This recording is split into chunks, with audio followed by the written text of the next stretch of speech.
तो भाई आज मैं आप लोगों को introduction to international relation theories concepts and debates Hindi में बोले तो भाई अंतरराष्ट्रीय संबंधों का परिचय, सिद्धांत, अवधारणाएं और वाद विवाद, इस सब्जेक्ट के टोटल आप लोगों को 6 से 7 इंपॉर्टेंट क्वेश्चन विद आंसर जो है करवाने वाला हूं, जो आप लोगों के एग्जाम में आएंगे ही आएंगे। इस चीज की मैं गारंटी लेता हूं। ये जो सब्जेक्ट है भाई, ये बीए पॉलिटिकल साइंस ऑनर्स वाले बच्चों के पास होता है सेकंड सेमेस्टर में। सिलेबस वगैरह आप लोग देख सकते हो अपने स्क्रीन पे।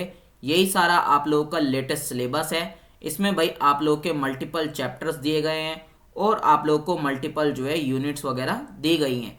टोटल भाई आप लोगों के 4 यूनिट्स हैं और आप लोगों के 9 चैप्टर्स हैं। यही पूरा आप लोगों का लेटेस्ट सिलेबस है। तो किसी बच्चे को सिलेबस ना पता हो तो भाई आप लोग जो है यहाँ से सिलेबस देख सकते हो। इसी लेटेस्ट सिलेबस से और प्रीवियस ईयर को एनालाइज करके ही हमने आप लोगों के लिए ये इंपॉर्टेंट क्वेश्चन विद आंसर जो है तैयार करे हैं। मैं गारंटी देता हूं भाई, अगर आप इस वीडियो को देख के चले होगे, इन नोट्स को पढ़ के चले होगे, फिर आप लोगों को भाई कुछ और पढ़ने की जरूरत नहीं पड़ेगी। इसी से ही जो है आप लोग बहुत अच्छे मार्क्स से पास आउट हो जाओगे। नोट्स का लिंक मैंने नीचे डिस्क्रिप्शन में भी दे दिया है आप लोगों को। अदरवाइज भाई आप लोग जो है व्हाट्सएप पे भी कांटेक्ट करके नोट्स को ले सकते हो। तो जो पहला क्वेश्चन है भाई हमारा, उसमें आप लोगों से अंतरराष्ट्रीय संबंध के बारे में पूछा जाएगा, इंटरनेशनल रिलेशन के बारे में पूछा जाएगा। साथ ही साथ भाई इसकी शुरुआत कैसे हुई है, इसका डेवलपमेंट कैसे हुआ है, इसका ओरिजिन कैसे हुआ है, इस चीज के बारे में भी पूछ लेता है। या इसमें भाई कौन कौन से विषय क्षेत्र आते हैं, इसके नेचर कैसा है, सब्जेक्ट मैटर्स क्या है, ये सब भी पूछ लेता है। क्वेश्चंस को देख सकते हो भाई आप लोग, कितने घुमा फिरा के आप लोगों से हर साल पूछा जाता है। टेंशन मत लो भाई, आंसर इतने अच्छे से समझा दूंगा कि आप इजिली जो है एग्जाम में लिखा होगे। तो सबसे पहले तो भाई इंट्रोडक्शन के रूप में आप लोगों को अंतरराष्ट्रीय संबंध का मतलब क्या होता है, इंटरनेशनल रिलेशन का मतलब क्या होता है, इसके बारे में बताना पड़ेगा। अगर सिंपल लैंग्वेज में समझाऊं तो भाई ये जो पूरा वर्ल्ड है, वर्ल्ड में भाई अलग अलग जो देश होते हैं, ये सारे देश भाई आपस में जो रिलेशन बनाते हैं, जो एक दूसरे के साथ व्यापार करते हैं, एक दूसरे के साथ भाई ट्रीटी करते हैं, यानी कि संधि वगैरह बनाते हैं, ग्रुप वगैरह बना लेते हैं अपने, या भाई वॉर वगैरह लड़ते हैं, युद्ध वगैरह लड़ते हैं एक दूसरे के साथ। कभी कभी भाई कॉर्पोरेशन भी करते हैं, यानी कि एक दूसरे की हेल्प भी करते हैं। और जो बाहर की चीजें भाई हमारे देश में आती है, हमारे देश की चीजें बाहर के देश में जाती है। अब वो जरूरी नहीं है कि भाई ट्रेडी हो, व्यापारी हो, नहीं, लोग भी हो सकते हैं। लोग भी भाई एक दूसरे के देश में आते जाते हैं, लोगों की सोच भी एक दूसरे के देश में आती जाती है। फॉर एग्जाम्पल भाई वेस्टर्न कल्चर जो है आज के टाइम पे इंडिया में बहुत ज्यादा पॉपुलर हो रहा है। इंडिया में भाई पिज्जा, बर्गर, मोमोज वगैरह ये सब चीजें आ रही हैं, जीन्स वगैरह, ये सब चीजें इंडिया की नहीं है, ये बाहर के कल्चर की है। तो ये जो भाई दुनिया में सारे देश एक दूसरे के साथ रिलेशन बनाते हैं, वो रिलेशन कैसा भी हो सकता है, किसी भी टाइप का हो सकता है। पॉलिटिकल भी हो सकता है, इकोनॉमिक भी हो सकता है, यानी कि आर्थिक भी हो सकता है, सांस्कृतिक भी हो सकता है, सामाजिक भी हो सकता है, जिसे इंग्लिश में भाई हम कल्चरल एंड सोशल रिलेशनशिप भी कह सकते हैं। किसी भी टाइप का रिलेशनशिप हो सकता है। इन्हीं रिलेशंस को हम बोलते हैं अंतरराष्ट्रीय संबंध, इंटरनेशनल रिलेशन। लेकिन भाई हमें जो ये इंटरनेशनल रिलेशन है ना, हमें इसे एक सब्जेक्ट के रूप में पढ़ना है इस पूरी बुक में, और है भी भाई एक तरीके का सब्जेक्ट ही। तो तुमसे भाई पूछा जाए कि भाई इस सब्जेक्ट में क्या क्या पढ़ाया जाता है, तो आप लोग यही सारी बातें बताओगे कि यही सारी चीजें पढ़ाई जाती है कि युद्ध लड़ते हैं एक दूसरे के साथ देश, एक दूसरे की हेल्प करते हैं, एक दूसरे के साथ ग्रुप्स बना लेते हैं, ट्रेड वगैरह करते हैं एक दूसरे के साथ, लोग इधर उधर जाते हैं। तो इन सारी चीजों की जो है स्टडी करी जाती है इस सब्जेक्ट में। अब ये स्टडी करी क्यों जाती है भाई इन सारी चीजों की, ये भी पता होना जरूरी है, ताकि भाई दुनिया में जो भी चीजें हो रही हैं उनको बेहतर तरीके से समझा जा सके। इस वजह से इन सारी चीजों को स्टडी किया जाता है सब्जेक्ट के अंदर। आई होप आप लोग जो है बहुत अच्छे से समझ चुके होंगे कि इंटरनेशनल रिलेशन जो है वो क्या होता है। अब भाई यहाँ पे कुछ मैंने परिभाषाएं दे रखी है, डेफिनेशंस दे रखी हैं। तो ये डेफिनेशन मिनिमम 3 जो है आप लोग खुद से पढ़ के याद रख लीजिएगा। एग्जाम में लिखते हो तो भाई मार्क्स अच्छे मिल जाएंगे, नहीं लिखोगे तो मार्क्स आप लोगों को ज्यादा कुछ फर्क नहीं पड़ेगा आप लोगों के मार्क्स पे। जो मेन टॉपिक आप लोगों को लिखना है वो यहाँ से लिखना है आप लोगों को। बेसिकली भाई आप लोगों को अंतरराष्ट्रीय संबंधों की शुरुआत कैसे हुई है, जो हम सब्जेक्ट पढ़ रहे हैं अंतरराष्ट्रीय संबंध, इसकी उत्पत्ति कैसे हुई है, शुरुआत कैसे हुई है, और इसका धीरे धीरे डेवलपमेंट कैसे हुआ, ओरिजिन कैसे हुआ है, ये सब आप लोगों को बताना है। यही आप लोगों का मेन है। अभी मैंने बताया भाई आप लोगों को इस सब्जेक्ट में क्या पढ़ाया जाता है, जो शुरू से लेकर भाई चीजें होती आई है वर्ल्ड में अलग अलग, उन सारी चीजों को जो है इसमें स्टडी किया जाता है, पढ़ाया जाता है। अभी भाई मैंने आप लोगों को ऊपर बताया कि इस सब्जेक्ट में शुरू से लेके अब तक भाई देशों के बीच में जो जो होता आया उन सब चीजों की जो है स्टडी की जाती है, उन सब चीजों को पढ़ाया जाता है। तो ऑब्वियसली बात है भाई हम इसका जो डेवलपमेंट पढ़ने वाले हैं, जो शुरुआत पढ़ने वाले हैं, उसमें भी भाई हम यही पढ़ेंगे कि किस किस टाइम पर भाई क्या क्या चीजें हुई हैं दुनिया में, और फिर वो सारे टॉपिक्स जो हैं इस सब्जेक्ट में जुड़ते चलेगा और वही सारे हमें जो है आज के टाइम पे पढ़ने को मिलते हैं। आई होप आप लोग मेरी बात समझ चुके होंगे। तो सबसे पहले बात करें कि भाई ये अंतरराष्ट्रीय संबंधों की शुरुआत कहां से हुई है, तो ये हुई है भाई प्राचीन काल से, एंशिएंट टाइम पीरियड से, यानी कि बहुत पुराना टाइम पीरियड, जब भाई इंसानों ने सभ्यता बनाई, सिविलाइजेशन बनाई, तब से ही भाई इसकी जो है शुरुआत हो गई थी। एग्जाम्पल के लिए भाई आपने भारत की सभ्यता पढ़ी होगी, सबसे पुरानी सभ्यता हड़प्पा सभ्यता के बारे में कहा जाता है कि भाई भारत में सबसे पहले जो लोग थे वो यही थे, हड़प्पा सभ्यता वाले। इसी तरीके से भाई चीन की भी सभ्यता थी, मिस्र की भी सभ्यता थी, ग्रीस की भी थी, रोमन साम्राज्य आप लोगों ने पढ़ा होगा ये सब 11th क्लास में। तो ये बाहर के देशों में भी सभ्यता थी, यानी कि पहली बार जो है लोग वहां पे माने जाते हैं उस टाइम पीरियड में। तो जब भाई इन सिविलाइजेशन की शुरुआत हुई तो ये आपस में जो है ट्रेड वगैरह करते थे,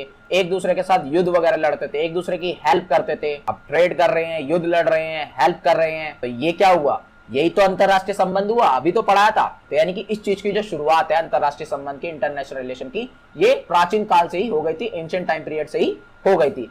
एग्जाम्पल के लिए आप लोग ये बता सकते हो कि जो मिस्र है, ग्रीस है, रोमन है, भारत की जो सभ्यताएं हैं प्राचीन टाइम की, वो सारे आपस में भाई ट्रेड वगैरह करते थे उस टाइम पे, बहुत सी एक्टिविटीज किया करते थे, सोशल एक्टिविटीज, युद्ध वगैरह लड़ते थे आपस में, अपना जो साम्राज्य है, जो सिविलाइजेशन है, उसे बढ़ाने की कोशिश करते थे, उसे फैलाने की कोशिश करते थे, और एक दूसरे के साथ ट्रीटी वगैरह भी करते थे, सहयोग वगैरह, हेल्प वगैरह भी करते थे एक दूसरे की। तभी से इस सब्जेक्ट की शुरुआत हो गई इंटरनेशनल रिलेशन की। फिर आता है भाई हमारा मध्यकाल का टाइम, यानी कि मीडिएवल पीरियड। ये था भाई 5वीं से 15वीं शताब्दी का टाइम। इस टाइम पीरियड में भाई दुनिया के अलग अलग जगहों पर अलग अलग साम्राज्य थे, अलग अलग एम्पायर थे, यानी कि अलग अलग राजाओं का जो है यहाँ पे शासन हुआ करता था। फॉर एग्जाम्पल भाई मंगोल साम्राज्य आप लोगों ने पढ़ा होगा, एम्पायर आप बोल सकते हो साम्राज्य को इंग्लिश में, ओटोमन साम्राज्य पढ़ा होगा, चीन साम्राज्य पढ़ा होगा आपने। तो इन सारे साम्राज्यों ने, इन सारे एम्पायरों ने क्या करा भाई, जो बाहर के देश है या बाहर की जो जगह आप कह सकते हो, उस टाइम पे देश वगैरह तो नहीं हुआ करते थे, क्योंकि बाउंड्रीज वगैरह जो उस टाइम पे सेट नहीं करी गई थी कि ये भारत की बाउंड्री है, ये भारत देश है, नहीं, ऐसा कुछ भी नहीं था। पूरा विश्व जो है वो ओपन था। लेकिन ये जो साम्राज्य थे,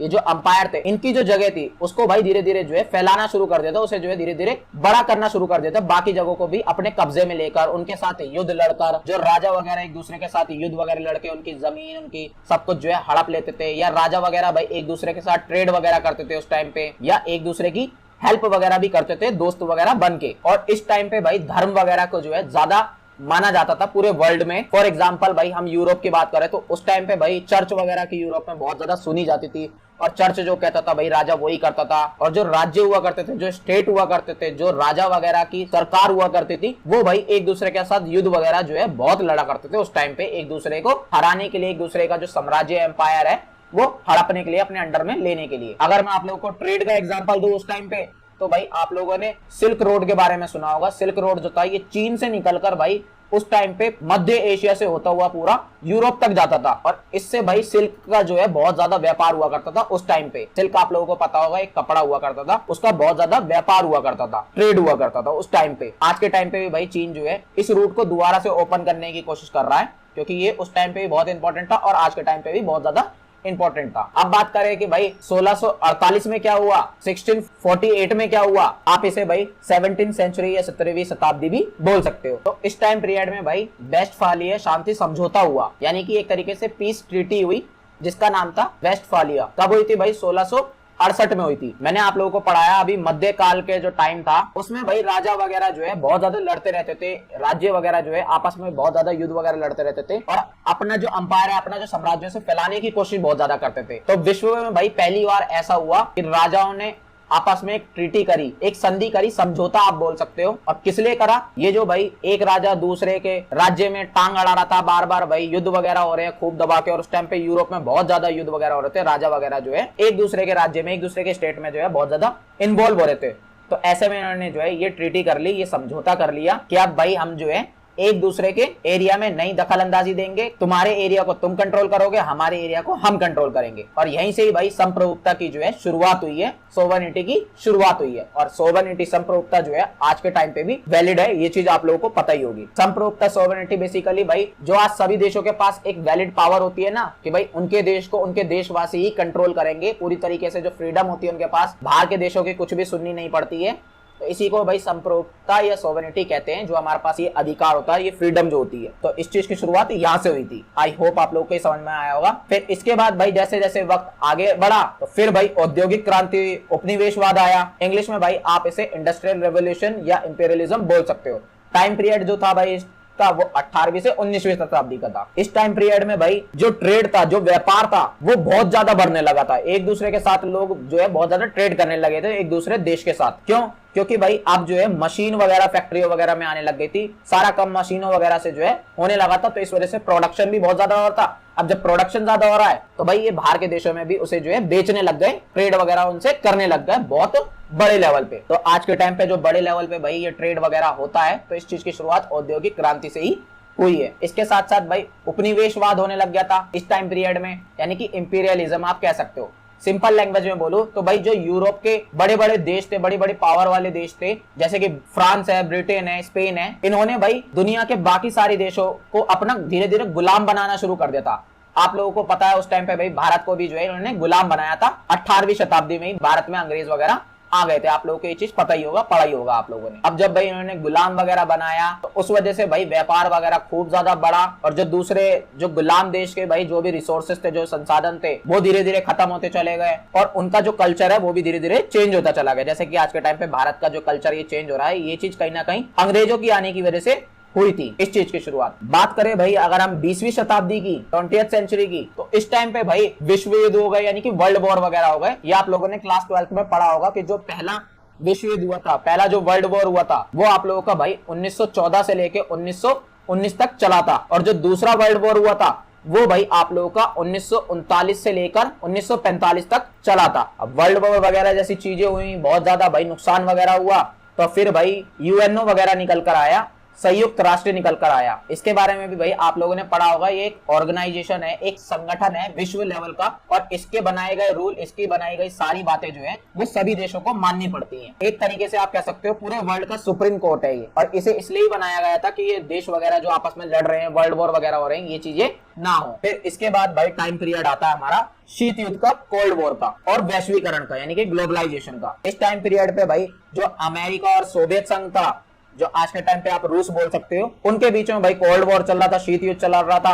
ये चीज आप लोगों ने 12th क्लास में पढ़ी होगी, तो मैं ज्यादा डेप्थ में नहीं जाऊंगा इन चीजों की। जब भाई ये धीरे धीरे शीत युद्ध जब खत्म हुआ 1991 में, 1991 में, तो भाई ग्लोबलाइजेशन जो है वो बहुत ज्यादा बढ़ने लगा था, यानी कि वैश्वीकरण बहुत ज्यादा बढ़ने लगा था पूरे विश्व में। ट्रेड वगैरह भाई एक दूसरे के साथ लोग बहुत ज्यादा करने लगे थे, एक दूसरे देश के साथ संचार बातचीत वगैरह जो है बहुत ज्यादा करने लग गए थे, और जो कल्चर वगैरह भी जो है एक देश से दूसरे देश में बहुत ज्यादा ट्रांसफर होने लग गया था। और इसी टाइम पीरियड में भाई बहुत से जो है नए वैश्विक मुद्दे निकल के आए, न्यू ग्लोबल इश्यूज निकल के आए, यानी कि बहुत सी विश्व के लेवल पे प्रॉब्लम्स निकल के आई, जैसे कि भाई जलवायु परिवर्तन, आतंकवाद जो है इसी टाइम पे निकल के आया, मानवाधिकार का जो उल्लंघन होता है, ह्यूमन राइट्स का जो उल्लंघन होता है, वायलेंस किया जाता है, ये भी चीज की जो शुरुआत है इसी टाइम पे हुई थी। और ये सारी चीजें हम किसमें पढ़ते हैं? अंतरराष्ट्रीय संबंध में पढ़ते हैं। बात करें भाई मॉडर्न टाइम पीरियड की, यानी कि आज के टाइम की, तो आज के टाइम पे तो भाई बहुत सी जो है घटनाएं हो रही हैं, बहुत से इश्यूज हो रहे हैं। जैसे कि भाई आज के टाइम पे जो है सब कुछ डिजिटलाइज होता जा रहा है, धीरे धीरे हर चीज ऑनलाइन होती जा रही है। इसके साथ साथ भाई जो जलवायु परिवर्तन है, क्लाइमेट चेंज की जो प्रॉब्लम है, ये गर्मी इतनी ज्यादा बढ़ रही है, ये सर्दी इतनी ज्यादा हो जाती है, ये प्रॉब्लम बहुत ज्यादा बड़ी हो चुकी है, और ये पूरे वर्ल्ड लेवल की प्रॉब्लम है। इस वजह से हम अंतरराष्ट्रीय संबंध में इसे पढ़ते हैं। और पर्यावरण जो संकट है, यानी कि धीरे धीरे भाई एनवायरमेंट जो है इसको नुकसान पहुंचता जा रहा है, इसका हैरेसमेंट होता जा रहा है, तो ये भी भाई एक बहुत बड़ी प्रॉब्लम है। इसके साथ साथ आतंकवाद जो है ये मॉडर्न एरा की बहुत ज्यादा बड़ी प्रॉब्लम है। और लेटेस्ट न्यूज आप लोगों ने पढ़ी होगी, जो भारत में भी आतंकवादी हमला हुआ था पहलगाम में, उसकी वजह से भाई वॉर वाली सिचुएशन वगैरह भी बन गई थी। ये चीज आप लोगों ने पढ़ी होगी, और ये सिर्फ भारत के साथ नहीं है, ये वर्ल्ड लेवल की प्रॉब्लम है। इसके साथ साथ भाई कुछ अंतरराष्ट्रीय संस्थाएं या क्षेत्रीय संगठन वगैरह भी जो है निकल कर आए हैं, इंटरनेशनल या रिलीजन ऑर्गेनाइजेशन भी निकल कर आई हैं बहुत सारी। एग्जाम्पल के लिए भाई WTO है या WHO है, ये थोड़े वर्ल्ड लेवल की ऑर्गेनाइजेशन है, इंस्टीट्यूट है, संस्थाएं हैं जो ट्रेड को और हेल्थ को जो है पूरा ऑर्गेनाइज करती हैं, उन्हें संभालती हैं पूरे वर्ल्ड के लेवल पे। तो ये सब चीजें आप लोगों ने ऑलरेडी पढ़ी होगी। आई होप आप लोगों को ये टॉपिक बहुत अच्छे समझ में आ गया होगा कि धीरे धीरे कैसे कैसे भाई ये जो अंतरराष्ट्रीय संबंध सब्जेक्ट है, इंटरनेशनल रिलेशन, ये जो एक सब्जेक्ट है, इसमें कैसे कैसे भाई टॉपिक जुड़ते चले गए। जैसे जैसे भाई विश्व में नई नई घटनाएं निकल के आई, नई नई सिचुएशन बनी, नई नई चीजें हुई, तो वैसे वैसे वो सारे टॉपिक जो है इसमें जुड़ते चले गए और इसका डेवलपमेंट होता चला गया। यही सारी बातें जो है आप लोगों को एग्जाम में लिखनी पड़ेगी, जरूरी नहीं है एज इट इज ऐसे लिखनी हो, जो समझ में आया आप उन्हें बना के भी लिख सकते हो। अब भाई बात करें कि अंतरराष्ट्रीय संबंध का विषय क्षेत्र क्या है, या हम स्कोप बोल सकते हैं इंटरनेशनल रिलेशन का, या सिंपल भाषा में बोलूं तो भाई इस सब्जेक्ट में पढ़ाया क्या क्या जाता है। अभी जो पढ़ रहे थे भाई, हम पढ़ रहे थे कि उसका डेवलपमेंट कैसे हुआ है। अब आप लोगों को भाई ये समझना है कि इसमें पढ़ाया क्या क्या जाता है इस सब्जेक्ट के अंदर। तो ये चीज भाई आप लोग खुद से पढ़ लेना, मैं जो है भाई आप लोगों को इसे नहीं पढ़ाने वाला। ऑलरेडी मैं आप लोगों को कितना ही बता चुका हूँ कि क्या क्या इसमें पढ़ाया जाता है। तो आप वही सारी बातें जो है बना के लिख सकते हो, जरूरी नहीं है जो पॉइंट्स मैंने दे रखे हैं वो सारे पॉइंट्स ही आप लोगों को लिखने हैं। ऑलमोस्ट सारी चीजें मैं आप लोगों को इसमें पढ़ा चुका हूं। एक बार थोड़ा रफली आप लोगों को समझाने की कोशिश करता हूं ताकि आप लोगों को भी प्रॉब्लम ना हो। तो सबसे पहली चीज जो भाई इसमें पढ़ाई जाती है इस सब्जेक्ट में, वो पढ़ाई जाती है कि भाई जो अलग अलग देश हैं पूरे विश्व में, उनके बीच में भाई पॉलिटिकल रिलेशंस कैसे हैं, वो क्या क्या ट्रीटी कर रहे हैं, उनके बीच में जो वॉर्स वगैरह हो रही हैं, इन सब चीजों को पढ़ा जाता है इस सब्जेक्ट में। इसके साथ साथ भाई जो अंतरराष्ट्रीय संगठन होते हैं, जो संस्थाएं होती हैं, इंटरनेशनल लेवल के ऑर्गेनाइजेशन इंस्टीट्यूट होते हैं, लाइक WHO है, WTO है, IMF है, इन सब के बारे में भी पढ़ा जाता है इस सब्जेक्ट में। इसके साथ साथ भाई जो अलग अलग देश एक दूसरे के साथ ट्रेड वगैरह करते हैं, व्यापार वगैरह करते हैं, उनके व्यापारिक रिलेशन कैसे हैं, उन सब चीजों के बारे में भी इसमें पढ़ा जाता है। जो वॉर वगैरह होती हैं, जो शांति वगैरह होती है, इन सब चीजों के बारे में भी पढ़ा जाता है इस सब्जेक्ट के अंदर। जैसे वर्ल्ड वॉर वगैरह हमने देखा, और भी जो आजकल नॉर्मल युद्ध वगैरह होते हैं देशों के बीच में, ये सारी चीजें इसमें स्टडी की जाती है, पढ़ाई जाती है। और उन सब चीजों का सॉल्यूशन क्या है, शांति कैसे बनाए, पीस कैसे बनाए पूरी दुनिया में, इन सब चीजों को भी स्टडी किया जाता है इस सब्जेक्ट के अंदर। इसके साथ साथ भाई पर्यावरण से रिलेटेड बहुत से मुद्दे हैं जो पढ़े जाते हैं इस सब्जेक्ट के अंदर। जैसे कि मैंने बताया था ये गर्मी जो है बहुत ज्यादा होती जा रही है, ग्लोबल वार्मिंग हो रही है, जलवायु परिवर्तन हो रहा है, जो एनवायरनमेंट है उसका नुकसान होता जा रहा है। तो इन सब चीजों पे भी जो है डिस्कशन किया जाता है, इन सब चीजों को भी पढ़ाया जाता है। इसके साथ साथ जो मानवाधिकार है, जो ह्यूमन राइट्स है, इनको भी इसमें पढ़ा जाता है, इनके वायलेंस को, इनके सॉल्यूशंस को भी पढ़ा जाता है। इसके साथ साथ जो भाई अंतरराष्ट्रीय विधि है, जो इंटरनेशनल लॉज है, यानी कि वर्ल्ड लेवल पे जो जो कानून बने हुए हैं सभी देशों के लिए, उन सारे कानून को भी जो है स्टडी किया जाता है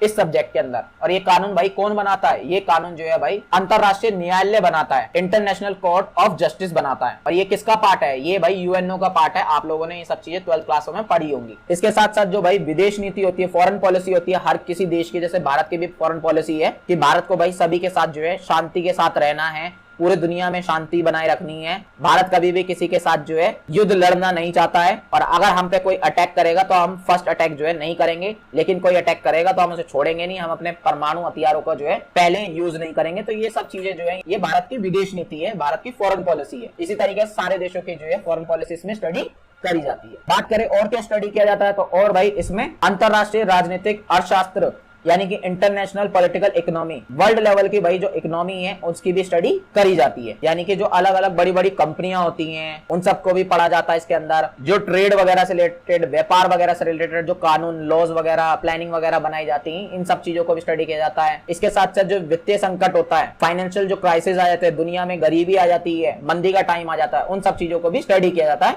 इस सब्जेक्ट के अंदर।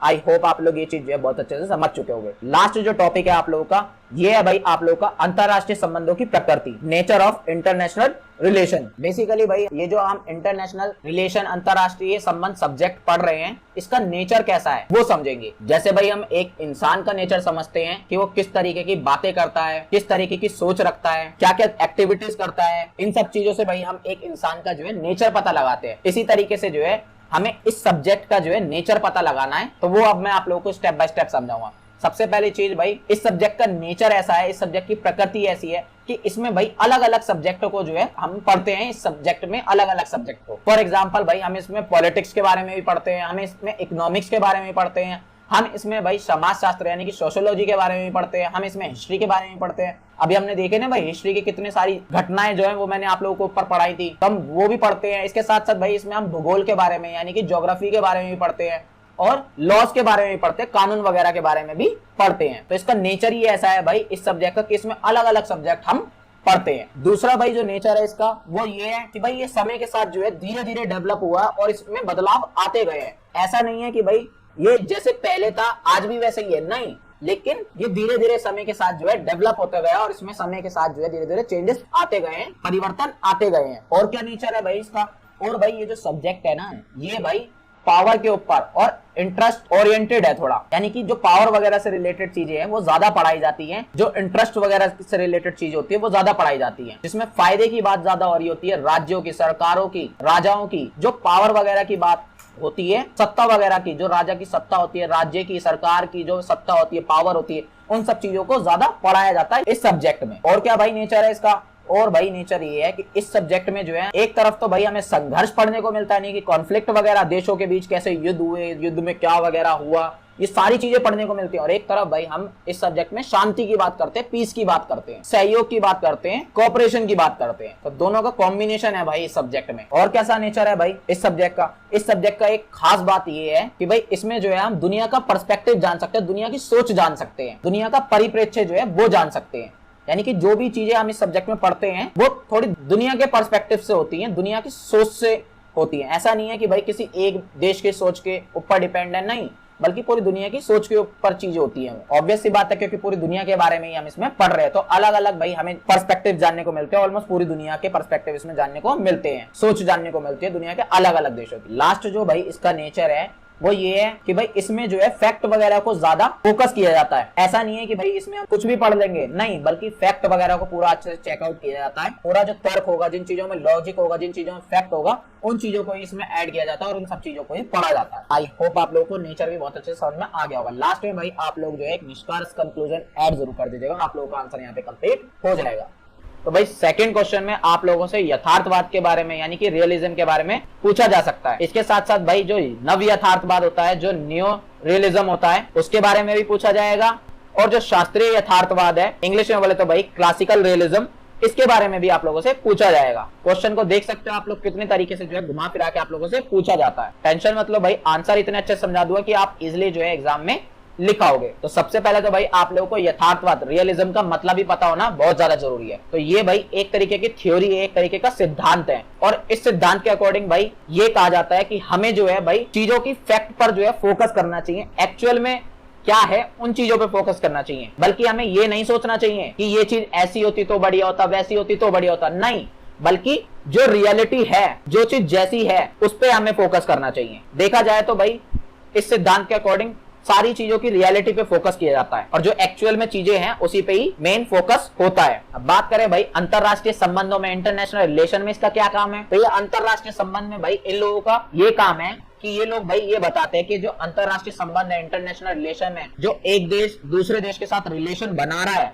ये क्यों बना रहा है, ये अपने अकॉर्डिंग बताते हैं ऐसा। तो ये सिंपली ये कहते हैं कि ये जो इंटरनेशनल रिलेशन है ना भाई, जो अंतरराष्ट्रीय संबंध एक देश दूसरे देश के साथ बना रहा है, इसमें मेन इंपॉर्टेंट रोल किसका है? इसमें मेन इंपॉर्टेंट रोल भाई सरकार का है, गवर्नमेंट का है, राज्य का है, स्टेट का है। राज्य या स्टेट भाई यहाँ पे सरकार के लिए या गवर्नमेंट के लिए यूज किया गया है। आगे कहते हैं भाई जो सरकारें होती है ना देशों की, वो भाई शक्ति जो है उन्हें प्राप्त करना चाहती है, यानी कि पावर जो है वो ज्यादा से ज्यादा गेन करना चाहती है और अपने देश के फायदे के लिए ज्यादा से ज्यादा सोचती है। सरकारें नेशनल इंटरेस्ट के लिए ज्यादा सोचती हैं, इसलिए जो है भाई एक देश दूसरे देश के साथ रिलेशन बनाता है और इसमें मेन रोल किसका है भाई? गवर्नमेंट का है। आई होप आप लोगों को भाई समझ में आ गया होगा। बेसिकली ये कहना चाहते हैं कि जो अंतरराष्ट्रीय रिलेशन बना रहे हैं एक देश दूसरे देश के साथ, ये सब भाई पावर के लिए और सब अपने देश के फायदे के लिए कर रहे हैं और इसमें जो मेन रोल है वो भाई सरकारों का है, गवर्नमेंट का है, स्टेट का है। बात करें भाई परिभाषाओं की, तो ये मैंने यहाँ पे आप लोगों के लिए 3 परिभाषाएं दे दी हैं। तो ये 3 परिभाषाएं जो है आप लोग याद कर लीजिएगा। अगर लिख देते हो तो मार्क्स आप लोग को अच्छे मिल जाएंगे,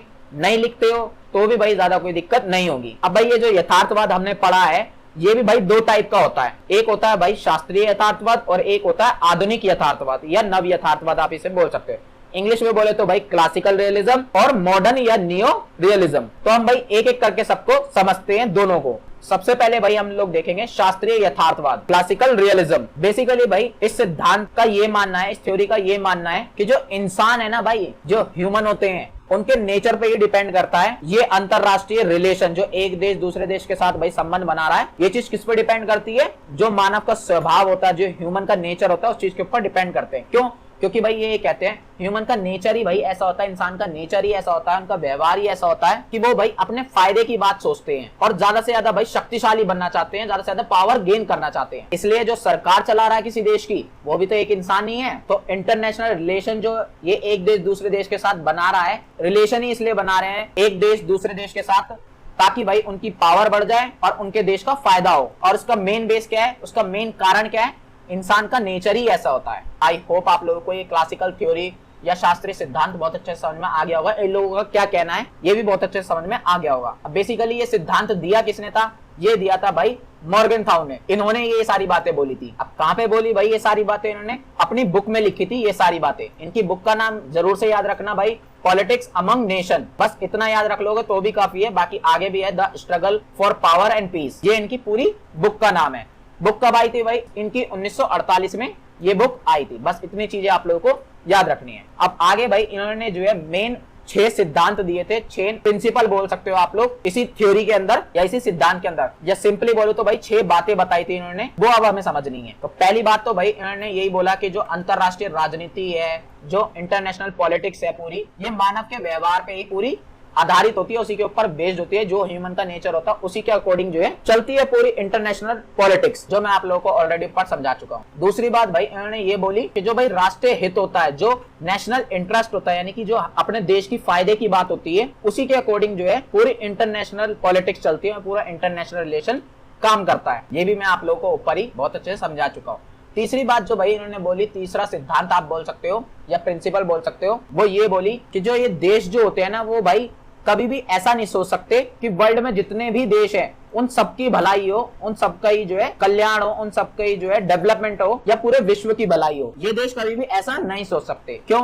क्योंकि भाई मॉर्गनथ्यू बताते हैं कि हर देश की अपनी अपनी सिचुएशन होती है, अपना अपना इंटरेस्ट होता है और अपनी अपनी प्रायोरिटीज होती है। तो अगर हम मान भी ले कि कोई देश भाई भलाई के बारे में सभी देशों की सोच भी रहा है, तो हो सकता है भाई वो दूसरे देश के लिए भलाई वाली चीज ही ना हो, भलाई वाला काम ही ना हो, क्योंकि सब देशों की जो है अपनी अपनी सिचुएशन होती है, अपने अपने इंटरेस्ट होते हैं, अपने अपने फायदे की बात होती है और अपने अपनी प्रायोरिटीज होती है। फॉर एग्जांपल भाई जैसे इंडिया जो है वो भाई सभी धर्मों के फायदे की बात करता है, सभी धर्मों की रिस्पेक्ट करता है और सभी को समान मानता है। उसी के कंपैरिजन में अगर हम पाकिस्तान को उठा लें, अगर यही चीज अगर हम पाकिस्तान के लिए भी सोचे कि भाई वहां पे भी ये सब चीजें बढ़िया हो जाएगा, उसकी भी भलाई हो जाएगी थोड़ी, वो भी अच्छा रहेगा, तो वो भाई इस चीज को बहुत ज्यादा गलत मानते हैं। वो कहते हैं सिर्फ जो मुस्लिम है, वो भी पाकिस्तानी मुस्लिम, सिर्फ उनका भला होना चाहिए, ऐसा सोचते हैं वो लोग। तो सब देशों की जो है अलग अलग सिचुएशन होती है, अलग अलग भाई उनके इंटरेस्ट होते हैं। इस वजह से देश जो है वो सबकी भलाई के बारे में नहीं सोच सकते, यूनिवर्सल मॉरलिटी उनमें जो है नहीं हो सकती है, सार्वभौमिक नैतिकता नहीं हो सकती है। चौथी जो भाई बात बोली उन्होंने, या सिद्धांत दिया, प्रिंसिपल दिया, ये कहते हैं जो पॉलिटिक्स होती है, जो राजनीति होती है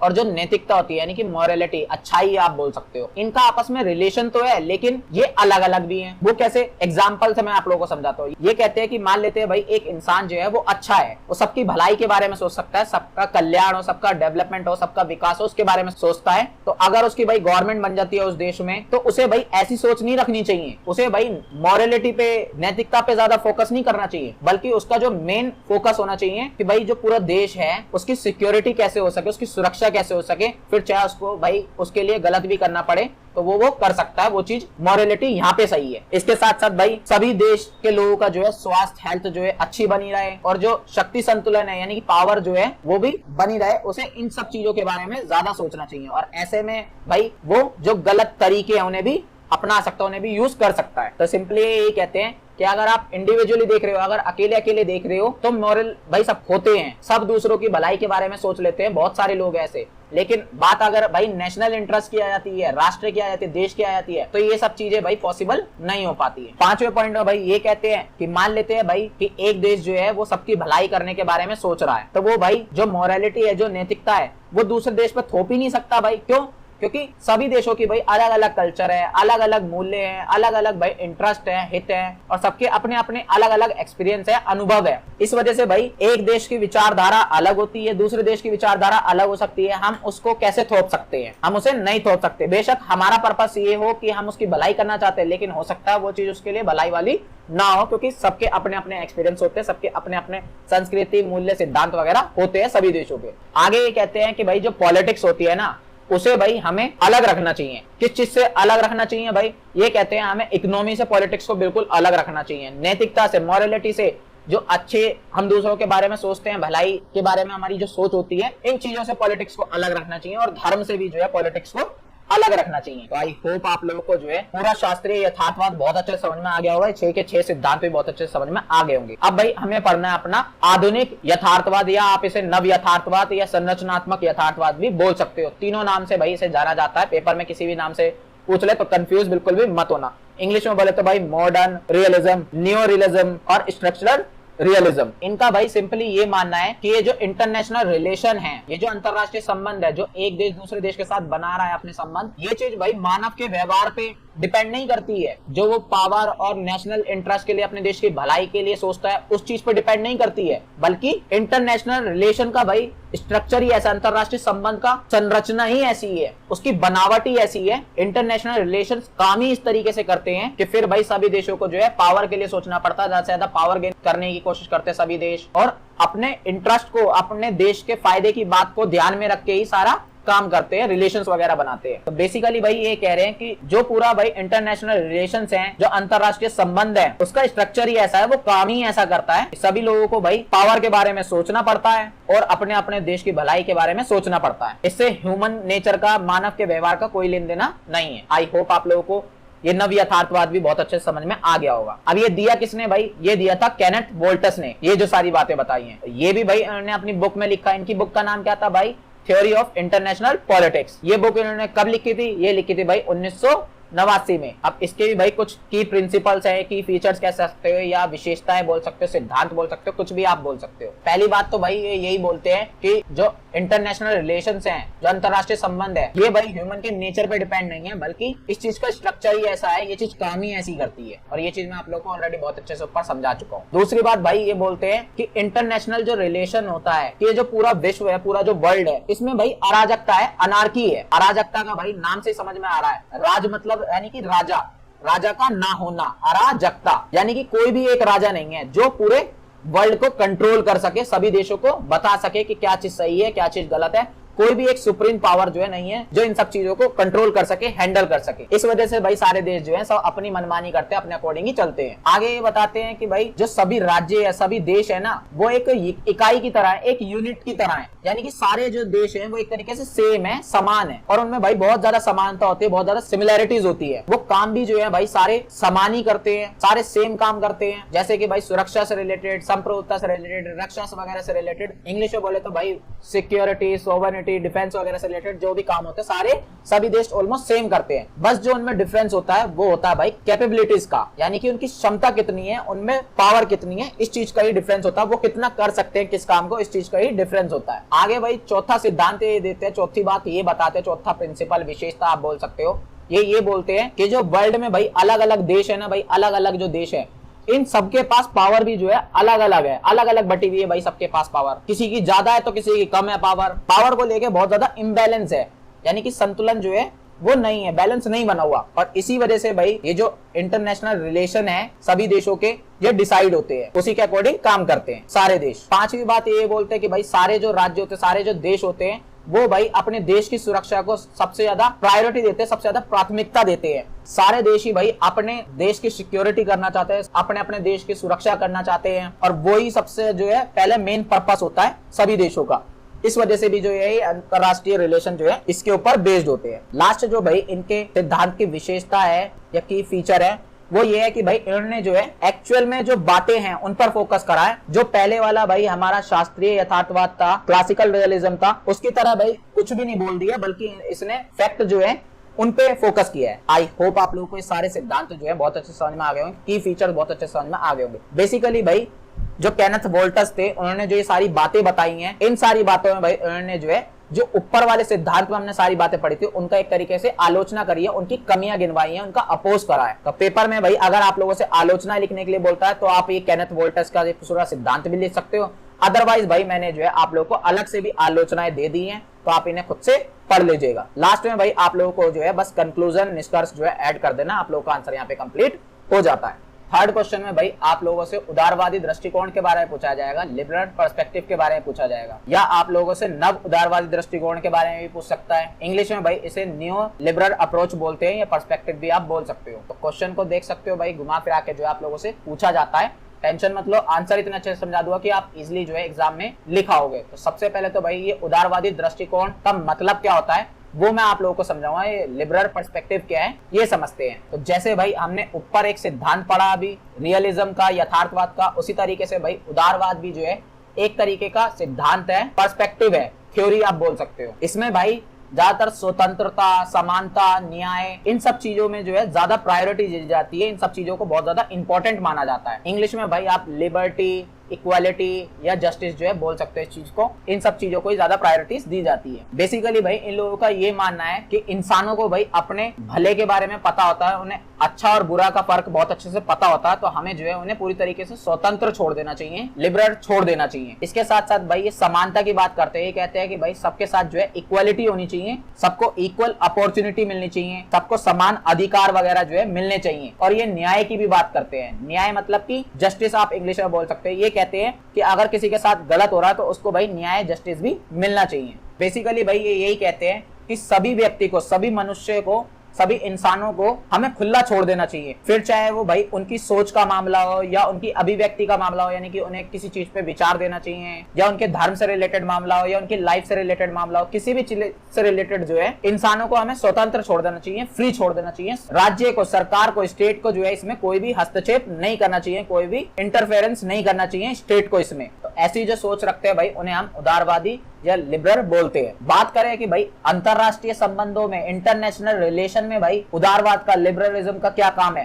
तो इन लोगों का भाई ये मानना है कि जो अंतरराष्ट्रीय संबंध होते हैं, जो इंटरनेशनल रिलेशन होती है, जो वर्ल्ड पॉलिटिक्स होती है, विश्व की राजनीति होती है, उसमें भाई युद्ध वगैरह, वॉर वगैरह नहीं होने चाहिए, बल्कि लोग जो है आपस में सहयोग करके रहे, ये बेस्ट चीज है। लोग जो है आत्मनिर्भर होने चाहिए, अपने काम जो है उन्हें खुद करना चाहिए। इसके साथ साथ जितनी भी भाई अंतरराष्ट्रीय संस्थाएं हैं, जो इंटरनेशनल इंस्टीट्यूशंस हैं, जैसे यूएनओ हो गया, डब्ल्यूटीओ हो गया, या और भी बड़ी बड़ी संस्थाएं हैं, डब्ल्यूएचओ हो गया, ये कहते हैं कि भाई जो बड़े लेवल की, वर्ल्ड लेवल की जो संस्थाएं हैं, उन्हें भाई विश्व में शांति कैसे बनाए उस चीज पर फोकस करना चाहिए। इसके साथ साथ भाई ये कहता है कि सभी राज्यों में, सभी देशों में जो है आपस में सहयोग होना चाहिए, एक दूसरे को सपोर्ट करना चाहिए सभी देशों को, और ये पूरे विश्व में शांति बनाए रखने की बात करते हैं। युद्ध वगैरह जो होते हैं उसको कहते हैं कि ये चीज बहुत ज्यादा गलत है, पूरे विश्व में शांति होनी चाहिए। और इस चीज के लिए कौन काम करेगा? इन चीजों के लिए जो भाई इंटरनेशनल लेवल की जो संस्थाएं हैं, जो इंस्टीट्यूशन है, उन लोगों को काम करना चाहिए। आई होप आप लोगों को समझ में आ गया होगा उदारवादी दृष्टिकोण, लिबरलिज्म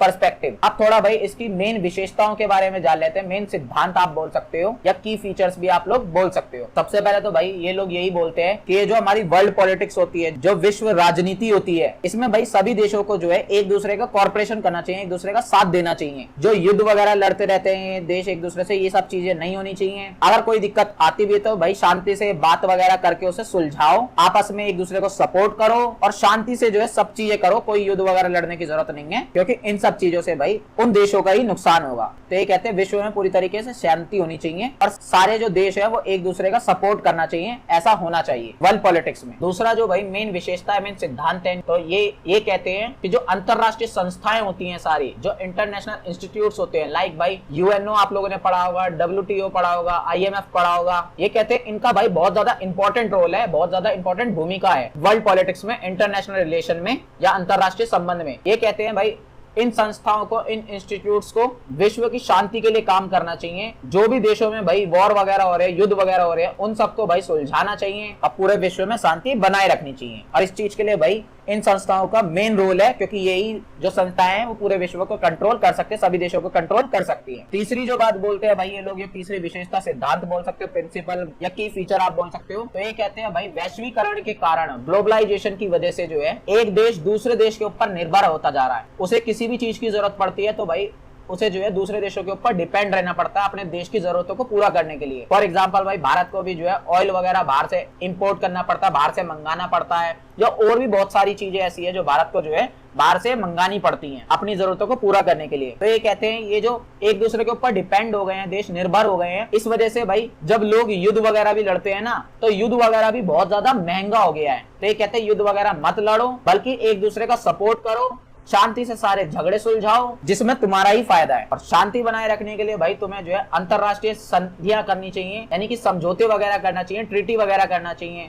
व्यापार संबंध बनाने चाहिए, ट्रेड रिलेशन तुम्हें बनाने चाहिए दूसरे देशों के साथ, दोस्ती करनी चाहिए तुम्हें दूसरे देशों के साथ। आगे भाई ये लोकतंत्र और शांति को भी बढ़ावा देते हैं, डेमोक्रेसी और पीस को बढ़ावा देते हैं। ये कहते हैं कि भाई जो लोकतांत्रिक देश होते हैं, दो लोकतांत्रिक जो देश होते हैं वो भाई आपस में कभी भी नहीं लड़ते हैं। अगर कोई दिक्कत होती भी है तो भाई आपस में बातचीत करके जो है मैटर को सुलझा लेते हैं, लेकिन वो लड़ाई नहीं करते हैं। जिस वजह से भाई क्या है, पूरे विश्व में भी शांति जो है बनी रहती है और उन देशों में भी शांति बनी रहती है। तो ये कहते हैं ज्यादा से ज्यादा जो है हमें लोकतंत्र को प्रमोट करना चाहिए, ज्यादा से ज्यादा देशों में लोकतंत्र जो है होना चाहिए, ताकि ये युद्ध वगैरह ये सब चीजें ना हो और पूरे विश्व में शांति बनी रहे। आगे ये भाई ये बताते हैं 5th पॉइंट में अपने कि जो इंटरनेशनल रिलेशंस जो होते हैं, जो अंतरराष्ट्रीय संबंध होते हैं, इनमें भाई जो मेन इंपॉर्टेंट रोल होता है, जो मेन भूमिका होती है वो राज्य की नहीं होती है, बल्कि स्टेट की नहीं होती है, बल्कि स्टेट के साथ साथ, राज्य के साथ साथ, सरकारों के साथ साथ जो एनजीओ वगैरह होते हैं, जो मीडिया वगैरह होती है, जो एमएनसीज होती हैं और जो अंतरराष्ट्रीय संगठन होते हैं, इंटरनेशनल इंस्टीट्यूट्स होते हैं, ऑर्गेनाइजेशंस होते हैं, इनका भी बहुत ज्यादा मेन इंपॉर्टेंट रोल होता है। क्योंकि ये जो अंतरराष्ट्रीय संस्थाएं हैं सारी, या एनजीओ है, मीडिया है या एमएनसीज है, ये भाई पीस बनाने का काम करती है, शांति बनाने का काम करती है और सभी देशों को जो है एक साथ जोड़ने का काम करती है। अब जैसे मान लो भाई मानवाधिकार का जो मुद्दा है या पर्यावरण का जो मुद्दा है, शिक्षा वगैरह से रिलेटेड, स्वास्थ्य वगैरह से रिलेटेड, इंग्लिश में बोले तो भाई human rights, environment, education, health,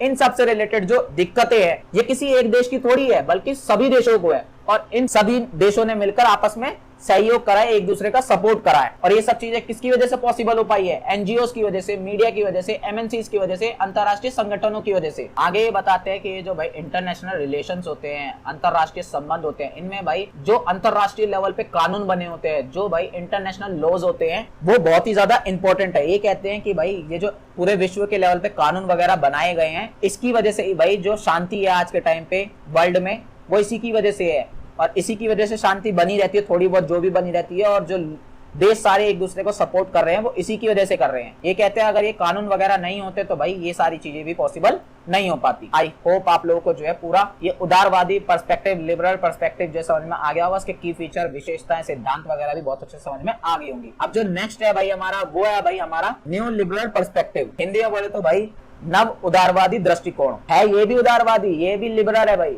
लेकिन ये नया है। ऊपर वाले जो लोग थे भाई वो शांति को, सहयोग को, इन चीजों को ज्यादा बढ़ावा देते थे, लेकिन जो भाई ये नव उदारवाद है, न्यू लिबरलिज्म है, ये भाई आर्थिक चीजों पे ज्यादा फोकस करता है, इकोनॉमिक चीजों पे ज्यादा फोकस करता है। ये कहता है कि भाई जो व्यापार वगैरह को थोड़ा बहुत कंट्रोल करने के लिए रूल्स वगैरह बनाए गए हैं, ये रूल्स को हटा दो पूरी तरीके से, पूरा फ्री ट्रेड कर दो, मुक्त बाजार कर दो, रूल्स वगैरह नहीं होने चाहिए। इसके साथ साथ ये कहता है सरकार का इंपॉर्टेंट रोल नहीं होना चाहिए, हर चीज जो है प्राइवेट कर दो, उसका निजीकरण कर दो, ताकि लोग जो है भाई ज्यादा से ज्यादा एक दूसरे के साथ व्यापार करें, पूरे विश्व में जो है व्यापार तेजी से बढ़ता चले जाए। और जब इतना ज्यादा व्यापार वगैरह बढ़ेगा तो भाई सभी देशों का जो है विकास होगा, सभी देश के पास जो है पैसा होगा और फिर सारे देश जो है भाई वो विकास कर पाएंगे और सभी शांति से, खुशहाल तरीके से जो है रह पाएंगे, आपस में युद्ध वगैरह जो है नहीं लड़ेंगे। इसका ऐसा मानना है।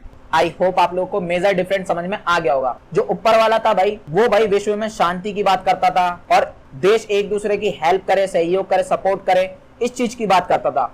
ये जो है देश को आर्थिक फायदा कैसे पहुंचे, पैसे वगैरह ज्यादा कैसे आए देश में, कैसा कमाए देश, कैसे भाई तरक्की करे देश, उस चीज पे ज्यादा फोकस करता है, क्योंकि इसका मानना है कि इस चीज के बाद जो है फिर सभी देशों में शांति आ जाएगी, पूरे विश्व में शांति आ जाएगी। अब इसके भाई कुछ मेन सिद्धांत है कि फीचर्स हैं या प्रिंसिपल कह सकते हो, विशेषताएं बोल सकते हो, वो हम स्टेप बाय स्टेप समझते हैं। तो सबसे पहले तो भाई ये मुक्त बाजार को बहुत ज्यादा प्रेफरेंस देते हैं, फ्री मार्केट को बहुत ज्यादा बढ़ावा देते हैं। कहने का मतलब ये है कि जो भाई पूरे वर्ल्ड लेवल पे ट्रेड वगैरह पे भाई लॉज वगैरह है ना बहुत सारे, तो वो लॉ वगैरह, वो कानून वगैरह जो है बिल्कुल भी नहीं होने चाहिए। ये कहते हैं कि ये कानून वगैरह सब हटा दो और खुले तरीके से व्यापार करने दो, खुले तरीके से ट्रेड करने दो सभी देशों को, सभी लोगों को, जिस वजह से सभी देशों की तरक्की होगी। सरकार, गवर्नमेंट वगैरह को भाई कोई भी जो है इनमें हस्तक्षेप नहीं करना चाहिए, कोई भी टांग वगैरह नहीं अड़ानी चाहिए, व्यापार में कोई भी इन्वॉल्वमेंट जो है नहीं होना चाहिए सरकार का। और जो रेट वगैरह है भाई, चीजों का जो रेट है वर्ल्ड लेवल पे, वो उसके डिमांड के अकॉर्डिंग डिसाइड होगा,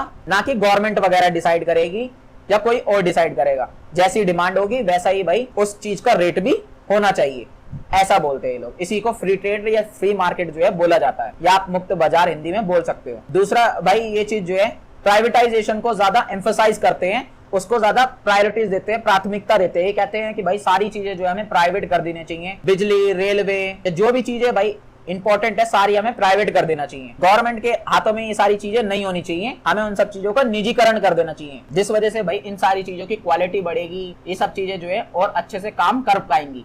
ऐसा मानना है इन लोगों का। आगे भाई जो सरकार लोगों की भलाई के लिए काम करती है ना, जैसे कि भाई स्वास्थ्य हो गया, हेल्थ वगैरह हो गई, शिक्षा एजुकेशन हो गई, और सब्सिडी वगैरह भाई देती है सरकार, या और भी जो भाई काम करती है सरकार लोगों के लिए फ्री में, तो ये कहते हैं भाई इस चीज को खत्म कर देना चाहिए पूरी तरीके से, क्योंकि भाई गवर्नमेंट पे जो है इस चीज से प्रेशर बनता है। तो ये कहते हैं इस चीज को पूरी तरीके से खत्म कर देना चाहिए और ये सारी चीजें भी जो है प्राइवेट हाथों में दे देनी चाहिए। आगे भाई ये वैश्वीकरण और मुक्त व्यापार का समर्थन करते हैं। मुक्त व्यापार के बारे में, फ्री ट्रेड के बारे में मैंने आप लोगों को फर्स्ट पॉइंट में बता दिया। बाकी ये वैश्वीकरण, ग्लोबलाइजेशन का भी सपोर्ट करते हैं। ये कहते हैं कि भाई ज्यादा से ज्यादा भाई हमें एक देश से दूसरे देश के साथ जुड़ना चाहिए, उनके साथ व्यापार करना चाहिए ज्यादा से ज्यादा, और जो भाई चीजें हम मंगाते हैं या बाहर के देशों से हम पर आती है उन पे भाई कोई भी रूल नहीं होना चाहिए, उन पे भाई कोई भी टैक्स वगैरह जो है नहीं होना चाहिए, ताकि भाई ज्यादा से ज्यादा व्यापार बढ़े और कंपटीशन वगैरह जो होता है, प्रतिस्पर्धा जो होती है उसमें भी सुधार हो और तकनीकी सुधार भी हो पाए, यानी कि टेक्नोलॉजी में भी और तेजी से विकास होगा, उसका भी डेवलपमेंट होगा। आगे भाई ये लोग ये भी चाहते हैं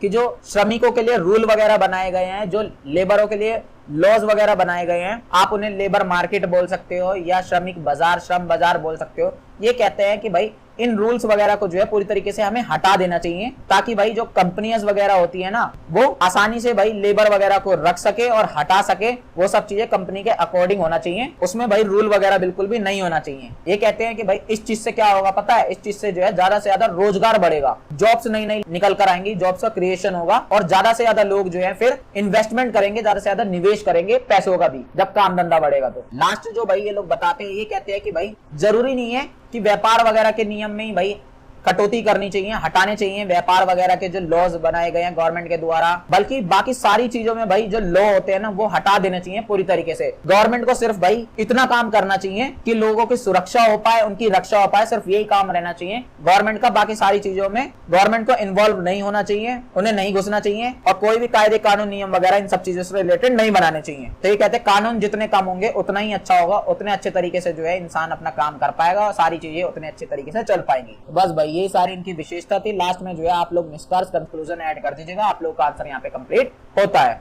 फोर्थ क्वेश्चन में भाई आप लोगों से मार्क्सवाद के बारे में पूछा जाएगा। इंग्लिश में भाई इसे मार्क्सिस्ट अप्रोच जो है बोलते हैं। क्वेश्चन को देख सकते हो आप लोग कितने टाइप से घुमा फिरा के आप लोगों से पूछा जाता है। टेंशन मत लो, आंसर इतने अच्छे से समझा दूंगा कि आप इजिली एग्जाम में लिखाओगे। तो सबसे पहले तो भाई मार्क्सवादी दृष्टिकोण या मार्क्सिस्ट पर्सपेक्टिव होता क्या है इसके बारे में समझते हैं। बेसिकली भाई ये भी एक सिद्धांत है या आप बोल सकते हो एक सोच का नाम है, जैसे हमने दो ऊपर पढ़ी सेम उसी टाइप से। और इसमें भाई जो उदारवाद में आप लोगों को पढ़ाया गया उसकी एक तरीके से आलोचनाएं निकाली है, उसकी एक तरीके से कमी निकाल के फिर इस सिद्धांत को दिया गया था कार्ल मार्क्स के द्वारा। उदारवादी वाले सिद्धांत जो हमने ऊपर पढ़ा है या लिबरल सिद्धांत आप बोल सकते हो, पर्सपेक्टिव बोल सकते हो, उसमें भाई हमने जो पढ़ा था मेनली वो लोग क्या करते थे, वो अमीर लोगों के ऊपर ज्यादा फोकस कर रहे हैं, वो अमीर के फायदे की ही ज्यादा बात कर रहे हैं। जो गरीब लोग होते हैं, मजदूर जो लोग होते हैं, उनकी फायदे की बात बिल्कुल भी नहीं करते हैं वो लोग। तो ऐसे में भाई कार्ल मार्क्स जो है ये आए, इनका जन्म हुआ था भाई जर्मनी में 1818 में। और इन्होंने भाई इन सब चीजों को नोटिस करा कि भाई मजदूरों को लेकर तो कोई भी बात नहीं कर रहा, जो समाज में गरीब लोग हैं उनको लेकर कोई बात नहीं कर रहा, पुअर जो लोग हैं उनको लेकर कोई बात नहीं कर रहा। तो ये आए और इन्होंने भाई बताया कि समाज जो है ना उसमें भाई दो वर्ग होते हैं, दो क्लास के लोग होते हैं, एक होता है भाई अमीर और एक होता है गरीब। जो अमीर लोग होते हैं ना ये भाई गरीब लोगों के साथ गलत करते हैं, उन्हें दबाने की कोशिश करते हैं, उनका शोषण करते हैं, उनका एक्सप्लॉयटेशन करते हैं। और ये चीज भाई बहुत पुराने टाइम से जो है चलती आ रही है। अब ये सजेशन देते हैं कि भाई अगर हमें इस चीज को खत्म करना है तो सभी मजदूरों को, सभी गरीब लोगों को, सभी श्रमिक लोगों को जो है यूनाइट हो जाना चाहिए, एक साथ हो जाना चाहिए और एक साथ मिलकर भाई उन्हें जो है संघर्ष कर देना चाहिए, रिवोल्ट कर देना चाहिए अमीर लोगों के खिलाफ। तभी जाके भाई इस चीज में बदलाव आ पाएगा। अब फिर जाके भाई एक ऐसे समाज का जन्म होगा जहाँ पे भाई कोई भी जो है अमीर गरीब नहीं होगा, जो भी रिसोर्सेज होंगे, जो भी संसाधन होंगे वो सब में इक्वली डिस्ट्रीब्यूट कर दिए जाएंगे, एक समान रूप से सब में बांट दिए जाएंगे। तो फिर कोई भी अमीर और गरीब जो है वहाँ पे नहीं होगा। ऐसा बोलते हैं भाई ये कार्ल मार्क्स अपने इस मार्क्सवादी दृष्टिकोण में। आई होप आप लोगों को ये सिद्धांत समझ में आया होगा। अब ये जो भाई सिद्धांत में हम सारी बातें पढ़ रहे हैं, जरूरी नहीं है सारी ये कार्ल मार्क्स ने दी है, मेनली सारी कार्ल मार्क्स की थी, लेकिन फिर बाद में और लोग आए लाइक फ्रेडरिक एंगल्स हैं, स्टालिन है या लेनिन है, इन लोगों ने भी जो है अपने थोड़े थोड़े विचार दिए, थोड़े थोड़े व्यूज दिए, पर्सपेक्टिव दिए और वो सारी बातें भी इसमें जुड़ती चली गई। इस बुक का भाई नाम जरूर याद रखना, जिसमें कार्ल मार्क्स ने और लेनिन ने अपने ये सारे व्यूज दिए थे, विचार दिए थे, पर्सपेक्टिव दिए थे। बुक का नाम था भाई कार्ल मार्क्स की द कम्युनिस्ट मैनिफेस्टो, ये उनकी बुक का नाम था। और ये कब रिलीज हुई थी, ये हुई थी भाई पब्लिश 1848 में। और एक है भाई लेनिन, इन्होंने भी बुक लिखी थी इंपीरियलिज्म, ये इनकी एक बुक का नाम है। इस बुक को भाई उन्होंने जो है 1917 में पब्लिश करवाया था और इन दोनों बुकों में भाई इन लोगों ने जो है अपने ये व्यूज दिए, विचार दिए, पर्सपेक्टिव दिया। आई होप आप लोगों को समझ में बहुत अच्छे से आ गया होगा। अब ये मार्क्सवाद की जो कुछ मूल विशेषताएं हैं, प्रिंसिपल्स हैं, ये मैंने भाई यहाँ पे ऐड कर दिए। इन्हें आप खुद से पढ़ लीजिएगा, इन्हें एग्जाम में लिखने की जरूरत नहीं है क्योंकि ये चीज आप लोगों से नहीं पूछी गई है। ये जस्ट मैंने आप लोगों की नॉलेज के लिए ऐड करे हैं ताकि आप लोगों को मार्क्सिस्ट पर्सपेक्टिव जो है, अप्रोच जो है, ये मार्क्सवादी दृष्टिकोण, विचारधारा जो है, ये समझ में और अच्छे से आ जाए, इस वजह से यहाँ पे ऐड करे मैंने। बाकी इसे लिखने की जरूरत नहीं है, जो ऊपर समझाया था वो लिख सकते हो। मेन जो आप लोगों को लिखना है वो यहाँ से लिखना है कि अंतरराष्ट्रीय संबंध में, इंटरनेशनल रिलेशन में मार्क्सवादी दृष्टिकोण का क्या काम है, मार्क्सिस्ट पर्सपेक्टिव का क्या रोल है। क्योंकि भाई हम पढ़ी इंटरनेशनल रिलेशंस रहे हैं, अंतरराष्ट्रीय संबंध रहे हैं, तो ऊपर जो बातें थी वो इंट्रोडक्शन के रूप में थोड़ी बहुत लिखनी है, जो सिद्धांत है वो नहीं लिखने हैं आप लोगों को। ये जो मार्क्सवादी लोग है भाई, जो मार्क्सिस्ट लोग है, ये भाई ये कहते हैं कि जो इंटरनेशनल रिलेशन है, अंतरराष्ट्रीय संबंध है, इसमें भाई मेन इंपॉर्टेंट सरकार नहीं है, सिर्फ राज्य नहीं है, स्टेट नहीं है, बल्कि सामाजिक वर्ग भी है। यानी कि जो समाज में, सोसाइटी में जो अलग अलग टाइप के लोग होते हैं, अमीर होते हैं, गरीब होते हैं, वो सारे लोग जो है वो भी बहुत ज्यादा इंपॉर्टेंट है। इसके साथ साथ जो आर्थिक शोषण होता है लोगों के साथ, वो भी इस चीज में बहुत ज्यादा इंपॉर्टेंट है। इस चीज की भी इसमें बात करी जानी चाहिए। बेसिकली भाई ये इंटरनेशनल रिलेशन में, अंतरराष्ट्रीय संबंधों में जो समाज में गरीब लोग होते हैं, पिछड़े हुए लोग होते हैं, मजदूर लोग होते हैं, उनको भी थोड़ी इंपॉर्टेंस देने की ट्राई करते हैं। तो अब एक एक करके भाई इनके की फीचर समझते हैं, मेन इंपॉर्टेंट पॉइंट समझते हैं, या आप सिद्धांत भी मेन बोल सकते हो, विशेषता भी बोल सकते हो। तो जो पहली बात ये बोलते हैं या विशेषता बोल सकते हो, ये कहते हैं कि भाई जो अंतरराष्ट्रीय राजनीति होती है, जो इंटरनेशनल पॉलिटिक्स होती है, जो अंतरराष्ट्रीय संबंध है, इसमें जो भी आर्थिक संरचनाएं हैं वो भी बहुत ज्यादा इंपॉर्टेंट है। वो भाई राज्य के अकॉर्डिंग नहीं चलती, यानी कि सरकार, गवर्नमेंट के अकॉर्डिंग नहीं चलती है, बल्कि जो आर्थिक संरचनाएं होती हैं, जो इकोनॉमिक स्ट्रक्चर होता है देश में, उसके अकॉर्डिंग चलती है। वो कैसे? ये कहते हैं कि भाई जहां से भी देश को पैसा आता है, देश का, सरकारों के पास जहां से भी पैसा आता है, सरकार उन्हीं के अकॉर्डिंग भाई पॉलिसीज वगैरह बनाती है, नीतियां वगैरह बनाती हैं, और ज्यादा से ज्यादा भाई उस देश का प्रोडक्शन कैसे बढ़े, इसके अकॉर्डिंग पॉलिसीज बनाती हैं। और जो समाज में अलग अलग तरीके के लोग रहते हैं, अमीर और गरीब, इनके अकॉर्डिंग पॉलिसीज बनाती है सरकार या गवर्नमेंट। तो जो अंतरराष्ट्रीय संबंध होते हैं, इंटरनेशनल रिलेशन होते हैं, वो इन्हीं सब चीजों के अकॉर्डिंग जो है चलता है, ना कि सरकार के अकॉर्डिंग। सरकार जो है सब कुछ इन्हीं चीजों के अकॉर्डिंग करती है और फिर जाके जो है वो सारी पॉलिसीज भी इन्हीं चीजों के अकॉर्डिंग बनाई जाती है। आगे भाई ये पूंजीवाद की आलोचना करते हैं, यानी कि पूंजीवाद की कमी निकालते हैं, क्रिटिसाइज करते हैं कैपिटलिज्म को। दूसरा पॉइंट है भाई बेसिकली ये कहते हैं कि जो विकसित देश होते हैं ना, जो अमीर देश होते हैं, जो डेवलप कंट्रीज होती है, वो भाई विकासशील जो देश है, जो छोटे देश है, जो गरीब देश है, जो अभी विकास कर रहे हैं अपना, उन देशों का शोषण करते हैं, जिसे हम आर्थिक साम्राज्यवाद बोलते हैं, इकोनॉमिक इंपीरियलिज्म बोलते हैं। एक तरीके से भाई आर्थिक रूप से गुलाम बना लेते हैं वो लोग, ऐसा बोलते हैं भाई मार्क्सवादी लोग। वो कहते हैं कि भाई समाज में, पूरे विश्व में जो ये असमानता है ना, अमीर अमीर है, गरीब गरीब है, लोग सारे इक्वल नहीं है, ये सब भी भाई इन्हीं लोगों की वजह से हुआ है, पूंजीपति लोगों की वजह से हुआ है, पैसे वाले लोगों की वजह से हुआ है। क्योंकि भाई ये गरीब लोगों को आगे बढ़ने नहीं देते हैं और उनका शोषण करते रहते हैं, एक्सप्लॉइटेशन करते रहते हैं। और जो पूरे विश्व के गरीब लोग होते हैं या गरीब वर्ग होता है, गरीब क्लास होता है, पुअर क्लास लोग कह सकते हो तुम, उन्हें दबाते रहते हैं। तीसरी बात भाई ये लोग ये बोलते हैं कि ये जो भाई अमीर लोग खूब दबा के शोषण कर रहे हैं गरीब लोगों का, मजदूर लोगों का, इन सबके अगेंस्ट में भाई जो सर्वहारा वर्ग है, सर्वहारा वर्ग मतलब कि जो गरीब लोग है, पुअर लोग है, श्रमिक लोग है, जिनका भाई शोषण हो रहा है, जिनका एक्सप्लॉइटेशन कर रहे हैं लोग, उन सभी लोगों को जो है एक साथ यूनाइट हो जाना चाहिए। फिर चाहे वो किसी भी देश के हो, सारे देश के लोगों को जो है आपस में यूनाइट हो जाना चाहिए और फिर इन अमीर लोगों के खिलाफ क्रांति कर देना चाहिए, इनके खिलाफ संघर्ष कर देना चाहिए, रिवोल्ट कर देना चाहिए, इनके अगेंस्ट में खड़े हो जाना चाहिए। इसी को भाई ये सर्वहारा अंतरराष्ट्रीयतावाद बोलते हैं, प्रोलेटेरियन इंटरनेशनलिज्म। आगे भाई ये राज्य की भूमिका बताते हैं, स्टेट का रोल बताते हैं। बेसिकली भाई ये मार्क्सवादी जो लोग होते हैं ये कहते हैं कि जो राज्य होती है, जो सरकार जो होती है ना,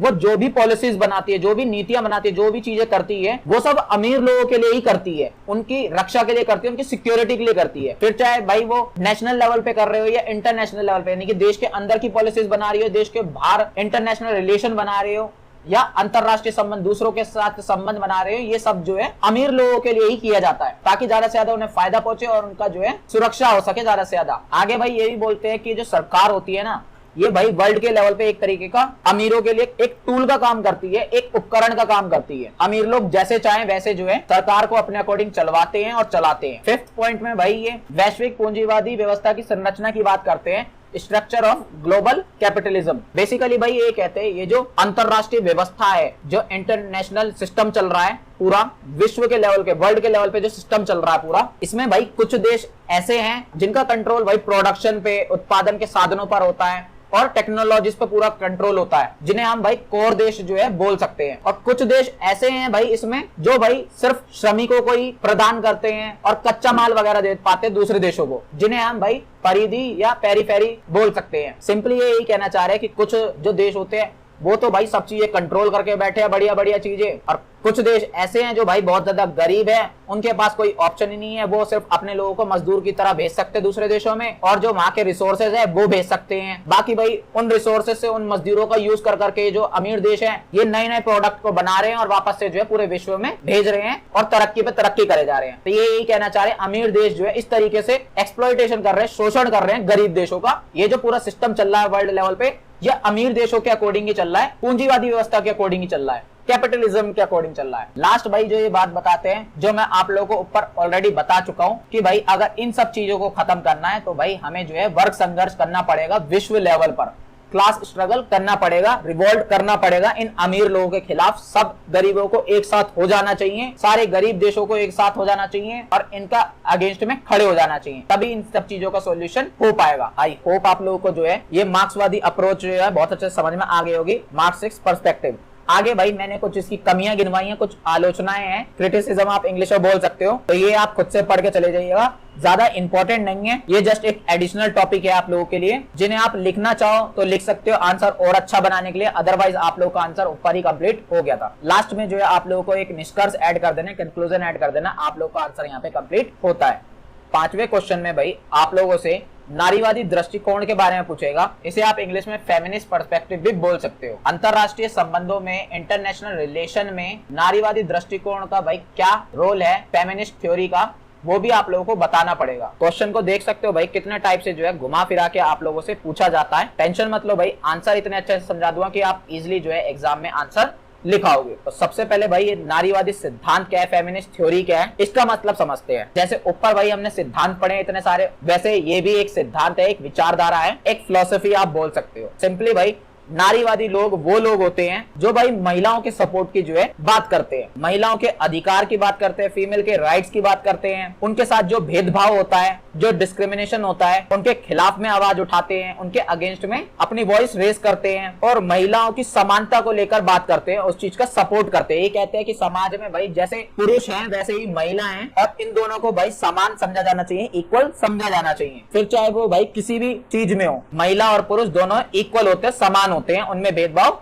नहीं होना चाहिए। आई होप आप लोग समझ चुके होंगे कि एक ऐसा सिद्धांत है जो महिलाओं के सपोर्ट की बात करता है, ऐसी थ्योरी है या ऐसा पर्सपेक्टिव, ऐसी सोच बोल सकते हो जो महिलाओं के सपोर्ट की बात करता है हर जगह। तो यही सारी बातें आप लोगों को इंट्रोडक्शन में लिख देनी है। अब भाई अंतरराष्ट्रीय संबंध में, इंटरनेशनल रिलेशन में नारीवादी दृष्टिकोण का क्या रोल है, इंटरनेशनल रिलेशन में फेमिनिस्ट पर्सपेक्टिव का क्या रोल है, क्या भूमिका है, उसके बारे में आप लोगों को बताना है। अभी तक हमने भाई ऊपर जितनी भी थ्योरी पढ़ी, जितने भी सिद्धांत पढ़े, उनमें भाई ऐसी बातों पे ज्यादा फोकस किया गया था जो पुरुषों के लिए होती है, जो मेल्स के लिए होती है। फॉर एग्जाम्पल भाई सत्ता यानी कि पावर, युद्ध यानी कि वॉर, राष्ट्रीय हित, नेशनल इंटरेस्ट, देश की भलाई के लिए, और सुरक्षा यानी कि सिक्योरिटी, ऐसे टॉपिक पर बात करी थी। और इनमें हमने देखा है कि भाई नॉर्मली ये सारी चीजें पुरुषों से रिलेटेड होती है, मेल से रिलेटेड होती है, महिलाओं को भाई इन चीजों में ज्यादा इंपॉर्टेंस नहीं दिया जाता। तो ऐसे में भाई एक नारीवादी महिला निकल के आई, फेमिनिस्ट फीमेल निकल के आई, जिनका नाम था भाई J.N. टिकनर। इन्होंने बोला कि भाई जो इंटरनेशनल रिलेशन होते हैं, अंतरराष्ट्रीय संबंध होते हैं, इसमें भाई महिलाओं की भी बात होनी चाहिए, फीमेल की भी बात होनी चाहिए, इनमें कुछ ऐसे टॉपिक्स भी होने चाहिए जो फीमेल से रिलेटेड है, जो महिलाओं से रिलेटेड है। तो फिर भाई इन्होंने जो है अपने कुछ सिद्धांत दिए, अपनी कुछ बातें बताई, या आप थ्योरीज बोल सकते हो। इन्होंने बताया कि भाई जो ये अंतरराष्ट्रीय संबंध है, इंटरनेशनल रिलेशन है, इसमें भाई अभी तक जो है पुरुषों से रिलेटेड जो टॉपिक होते हैं, जो मेल से रिलेटेड टॉपिक्स होते हैं, लाइक भाई सैन्य शक्ति हो गई, प्रभुत्व, आत्मनिर्भरता हो गई, या सुरक्षा, राष्ट्रीय हित वगैरह हो गया। इंग्लिश में बोले तो भाई military strength, dominance, self reliance, national interest, security, इन सारे टॉपिक पे ही जो है मेन फोकस किया जा रहा था, जो पुरुष से रिलेटेड है, जो मेल से रिलेटेड है। तो इन्होंने बोला भाई इंटरनेशनल रिलेशन में, अंतरराष्ट्रीय संबंध में फीमेल से रिलेटेड टॉपिक्स भी होना जरूरी है, जैसे कि भाई सहयोग, देखभाल, निर्भरता, सह अस्तित्व, ये थोड़े ऐसे टॉपिक है जो फीमेल से रिलेटेड है। इंग्लिश में बोले तो भाई कॉर्पोरेशन, केयर, इंटरडिपेंडेंस, को एग्जिस्टेंस, ये सारे जो टॉपिक है फीमेल से रिलेटेड है। तो इन्होंने इन चीजों की डिमांड करी। और इंटरनेशनल रिलेशन में अंतरराष्ट्रीय संबंध ये जो सब्जेक्ट है, फिर भाई इसमें ये सारे टॉपिक पढ़ाने की इन्होंने रिक्वेस्ट करी। इस सब चीजों को थोड़ा बढ़ावा दिया टिकनर ने। अब ये जो सारी बात भाई इन्होंने बोली थी, ये कहाँ पे बोली थी? ये भाई इनकी बुक थी, दो बुक का नाम जरूर याद रखना, जेंडर इन इंटरनेशनल रिलेशन, ये बुक आई थी भाई इनकी 1992 में। और दूसरी बुक थी भाई a feminist voyage through international relation, ये आई थी भाई 2014 में। इसी बुक में जो है भाई इन्होंने इन सारी बातों के बारे में बताया था। तो बस भाई ये सारी चीजें जो है आप लोगों को इंट्रोडक्शन के रूप में लिख देनी है, परिचय के रूप में बता देनी है। मेन जो आप लोगों को बताना है वो यहाँ से बताना है। मेन चीज ये लिखनी है एग्जाम में कि अंतरराष्ट्रीय संबंध जो है, जो इंटरनेशनल रिलेशंस है, उसमें भाई जो टिकनर का योगदान रहा है, जो टिकनर ने कंट्रीब्यूशन दिया है, जो इन्होंने थ्योरी दी है, जो बातें बताई है, वो क्या है? तो जो पहली बात इन्होंने बोली है, जो पहला योगदान है इनका, कंट्रीब्यूशन है, वो ये है कि भाई केनेथ वोल्टस का नाम भाई हमने ऊपर पढ़ा था। इन्हीं की एक बुक है man the state and war, ये भाई केनेथ वोल्टस की बुक का नाम है। और इसमें भाई उन्होंने जो है इंटरनेशनल रिलेशन के बारे में जो है बातें बताई थी। तो भाई ये टिकनर ने जो है इस चीज की आलोचना करी कि ये जो केनेथ वोल्टस ने अपनी बुक का नाम रखा है और बुक में जो भाई सारी बातें बताई हैं वो सारी पुरुषों से रिलेटेड बताई हैं, मेल से रिलेटेड बताई है। और इंटरनेशनल रिलेशनशिप जो है, जो अंतरराष्ट्रीय संबंध है, इसको भी भाई अपनी बुक में पुरुष केंद्रित बताने की थोड़ी कोशिश करी है कि ये टॉपिक पुरुषों से रिलेटेड है, ये बताने की कोशिश करी है उन्होंने अपनी बुक में। जो टिकनर है भाई उन्होंने फिर ये क्रिटिसाइज करा, ये आलोचना करी उनकी कि नहीं भाई इंटरनेशनल रिलेशन में, अंतरराष्ट्रीय संबंध में हमें महिलाओं के भी टॉपिक्स को बढ़ावा देना चाहिए, उनकी भी बात करनी चाहिए, हमें उनके भी अनुभव, जो एक्सपीरियंसेस है, उनका जो पर्सपेक्टिव है, उनका जो दृष्टिकोण, उनकी जो सोच है, उन पे भी फोकस करना चाहिए, ना कि सिर्फ पुरुष पुरुष कर रहा है। दूसरी भाई जो इन्होंने बात बताई वो बताई जेंडर इन इंटरनेशनल रिलेशंस 1992, ये भाई टिकनर की बुक का नाम है। मैंने आप लोगों को ऊपर पढ़ाया भी था, जो 1992 में आई थी। इसी बुक में भाई इन्होंने जो है ये सारी बातें बताई कि कैसे भाई इंटरनेशनल रिलेशन में, अंतरराष्ट्रीय संबंध में महिलाओं का भी भाई बहुत ज्यादा योगदान रहा है, उनका भी कंट्रीब्यूशन रहा है। उन्होंने भी भाई बहुत से संघर्ष करे हैं, बहुत से कॉन्फ्लिक्ट करे हैं, बहुत सी युद्ध लड़े हैं, बहुत से वॉर्स लड़े हैं, और बहुत सी शांति प्रक्रियाएं जो है, पीस प्रोसेस में भी इंपॉर्टेंस थी महिलाओं की, फीमेल्स की। तो इस बुक में उन्होंने यही बताने की कोशिश करी है कि भाई महिलाओं को पूरी तरीके से इंटरनेशनल रिलेशन में, अंतरराष्ट्रीय संबंध में इग्नोर करा गया पूरी तरीके से, जबकि उनका भी बहुत ज्यादा इंपॉर्टेंट रोल रहा है। उन्होंने भी भाई बहुत से संघर्ष करे हैं, बहुत से कॉन्फ्लिक्ट लड़े हैं, बहुत से युद्ध लड़े हैं, वॉर लड़े हैं, और बहुत जगह शांति बनाने की उन्होंने कोशिश भी करी है। आगे भाई टिकनर सुरक्षा के बारे में बोलती है, सिक्योरिटी के बारे में बोलती है। टिकनर कहती है जो अंतरराष्ट्रीय संबंध, जो इंटरनेशनल रिलेशन है, इसमें भाई जो सुरक्षा की बात की जाती है, जो सिक्योरिटी की बात करी जाती है, वो सैन्य सुरक्षा की बात करी जाती है, मिलिट्री सिक्योरिटी की बात करी जाती है। तो ये बोलती है नहीं भाई ऐसा नहीं होना चाहिए, बल्कि सही मायने में जो सिक्योरिटी है वो ये होनी चाहिए कि जो समाज है, फिर चाहे वो किसी भी देश का समाज हो, उसमें भाई जो गरीब लोग हैं उनके साथ जो गलत हो रहा है वो सब चीजें नहीं होनी चाहिए। जो भूखमरी हो रही है, जो हंगर फैल रहा है भाई देशों में, लोगों को खाने तक को नहीं मिल रहा बहुत से लोगों को, तो ये सब चीजें नहीं होना चाहिए। और जो भाई हिंसा वगैरह होती है, वायलेंस वगैरह होता है, लड़ाई झगड़े वगैरह होते हैं, बहुत सारे लोगों के साथ बहुत ज्यादा गलत होता है, ये सब चीजें नहीं होनी चाहिए। और जो भेदभाव वगैरह किया जाता है, फिर चाहे वो लैंगिक भेदभाव हो या किसी भी और तरीके से भेदभाव हो, डिस्क्रिमिनेशन हो, ये सब चीजें भी खत्म कर देनी चाहिए। असली मायने में ये सिक्योरिटी है, ये सुरक्षा है, ऐसा बताती है टिकनर। फोर्थ पॉइंट में भाई टिकनर एक और कमी निकालती है, वो बताती है कि भाई जो इंटरनेशनल रिलेशन है, अंतरराष्ट्रीय संबंध है, इसमें जो भाई हम ज्ञान की बातें करते हैं, जो हम कहते हैं इंटरनेशनल रिलेशन, ये जो सब्जेक्ट है, अंतरराष्ट्रीय संबंध ये जो सब्जेक्ट है, इसकी भाई एक नेचर ये भी है कि हमें जो है बहुत टाइप का ज्ञान मिलता है, बहुत टाइप की नॉलेज मिलती है। तो वो नॉलेज इसमें किस टाइप की होती है? वो नॉलेज भाई एक्चुअल में पुरुष वगैरह से रिलेटेड होती है, या सत्ता वगैरह, पावर वगैरह से रिलेटेड होती है। तो ये कहती है ये चीज गलत है, हमें अगर एक्चुअल में नॉलेज लेना ही है, नॉलेज इकट्ठी करनी चाहिए, तो वो भाई वैकल्पिक होनी चाहिए, ऑप्शनल होनी चाहिए, और अनुभव आधारित होनी चाहिए, यानी कि एक्सपीरियंस के बेस पे होनी चाहिए, और संवेदनशील होनी चाहिए, उसमें एम्पैथिक अप्रोच होनी चाहिए। आगे भाई उन्होंने ये बताने की कोशिश करी है ये जो नारीवादी दृष्टिकोण है, जो फेमिनिस्ट अप्रोच है, फेमिनिज्म है, ये एक बहुलवादी सिद्धांत है, प्लूरलिज्म बोल सकते हो भाई आप इसे। बेसिकली भाई ये कहना चाहते हैं कि इसमें भाई सिर्फ नारी की ही बात नहीं होती है नारीवादी दृष्टिकोण में, या फीमेल्स की बात नहीं होती सिर्फ फेमिनिस्ट अप्रोच में, बल्कि महिलाओं के साथ साथ और भी बहुत सारी चीजों की जो है इसमें बात होती है। क्योंकि भाई जो महिलाएं होती हैं वो अलग अलग नस्ल की होती है, अलग अलग वर्ग की होती है, जाति की होती है, संस्कृति की होती है, भौगोलिक स्थिति की होती है, तो उनके एक्सपीरियंस भी भाई अलग अलग होते हैं। इसलिए ये कहते हैं कि भाई इंटरनेशनल रिलेशन में अंतरराष्ट्रीय संबंध में हमें नारीवादी दृष्टिकोण को इंपॉर्टेंस देनी चाहिए, उसको महत्व देना चाहिए, उसको बढ़ावा देना चाहिए। छठे पॉइंट में भाई टिकनर ने ये बोला कि ये जो हम शांति की, युद्ध की बातें करते हैं ना, पीस की, वॉर की जो बातें करते हैं, ये सिर्फ भाई सैनिकों के बीच में, मिलिट्री के बीच में या देशों के बीच में नहीं होती है, बल्कि इसका इम्पैक्ट जो है वो आम जनता पे भी पड़ता है, नागरिकों पे भी पड़ता है, सिविलियंस पर भी पड़ता है, और स्पेशली भाई जो महिलाएं होती है, जो फीमेल्स होती है और जो बच्चे होते हैं, उन पर पड़ता है इस चीज का इम्पैक्ट। ये कहते हैं कि भाई एक्चुअल में शांति, पता है किसे कहते हैं, कि भाई एक्चुअल में शांति, एक्चुअल में पीस तभी होगी जब सभी देश में, सभी समाज में न्याय हो, सभी स्टेट में जस्टिस होगा, इक्वालिटी होगी सभी लोगों के साथ, और सबके जो है भलाई होगी, तब जाके जो है एक्चुअल में पीस होगी, तभी जाके शांति होगी। आगे भाई ये नीति निर्माण जो होती है, पॉलिसी मेकिंग जो होती है, उसमें भाई महिलाओं को एम्फेसाइज करने पर जोर देती हैं, महिलाओं को एम्फेसाइज करती हैं, महिलाओं के जो रोल है उसको इंपॉर्टेंस देती है, उनको बढ़ावा देती है। ये कहते हैं कि भाई जो इंटरनेशनल रिलेशन में, अंतरराष्ट्रीय संबंध में जो पॉलिसीज बनाई जाती हैं, फॉरेन पॉलिसी हो, अंतरराष्ट्रीय नीति हो, या शांति के लिए जो भाई बातचीत वगैरह करते हैं, समझौते वगैरह करते हैं देश आपस में, या सुरक्षा वगैरह से रिलेटेड, सिक्योरिटी वगैरह से रिलेटेड पॉलिसीज वगैरह बनाई जाती है, इन सारी पॉलिसीज में भी जो है महिलाओं का, फीमेल्स का इंपॉर्टेंट रोल होना जरूरी है, उन्हें भी जो है उन्हें महत्व देना चाहिए इन सारी चीजों में। आगे भाई ये पारंपरिक यथार्थवाद जो हमने पढ़ा था, ट्रेडिशनल या क्लासिकल रियलिज्म जो हमने पढ़ा था सबसे पहले, उसकी भाई बुराई करते हुए, उसको भाई क्रिटिसाइज करते हुए, आलोचना करते हुए कहती हैं कि भाई हमें अंतरराष्ट्रीय संबंध में, इंटरनेशनल रिलेशन में सिर्फ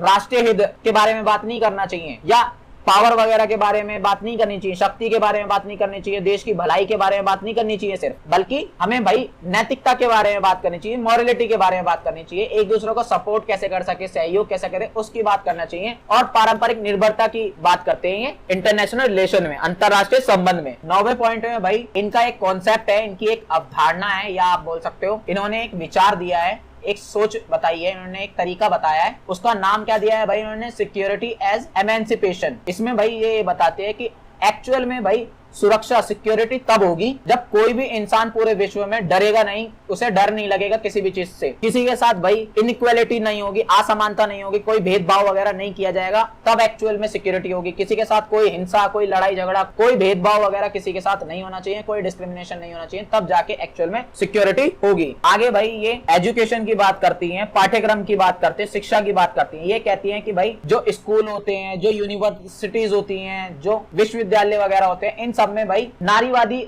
जो विचारधारा है, ये जो कॉन्सेप्ट है भाई फेमिनिस्ट का, ये पढ़ाया जाना चाहिए, और महिलाओं का जो इतिहास है वो पढ़ाया जाना चाहिए, जो उनकी हिस्ट्री रही है वो पढ़ाई जानी चाहिए, उनके जो एक्सपीरियंसेस रहे हैं अलग अलग, वो सब चीजें पढ़ाई जानी चाहिए इन सारी जगहों पे। तभी भाई अंतरराष्ट्रीय संबंध में, इंटरनेशनल रिलेशन में भी महिलाओं का योगदान धीरे धीरे बढ़ेगा। तो बस भाई इतना ही आप लोगों को लिखना था। लास्ट में जो है आप लोग निष्कर्ष ऐड कर दीजिएगा, कंक्लूजन ऐड कर दीजिएगा, आप लोग का आंसर यहाँ पे कंप्लीट होता है।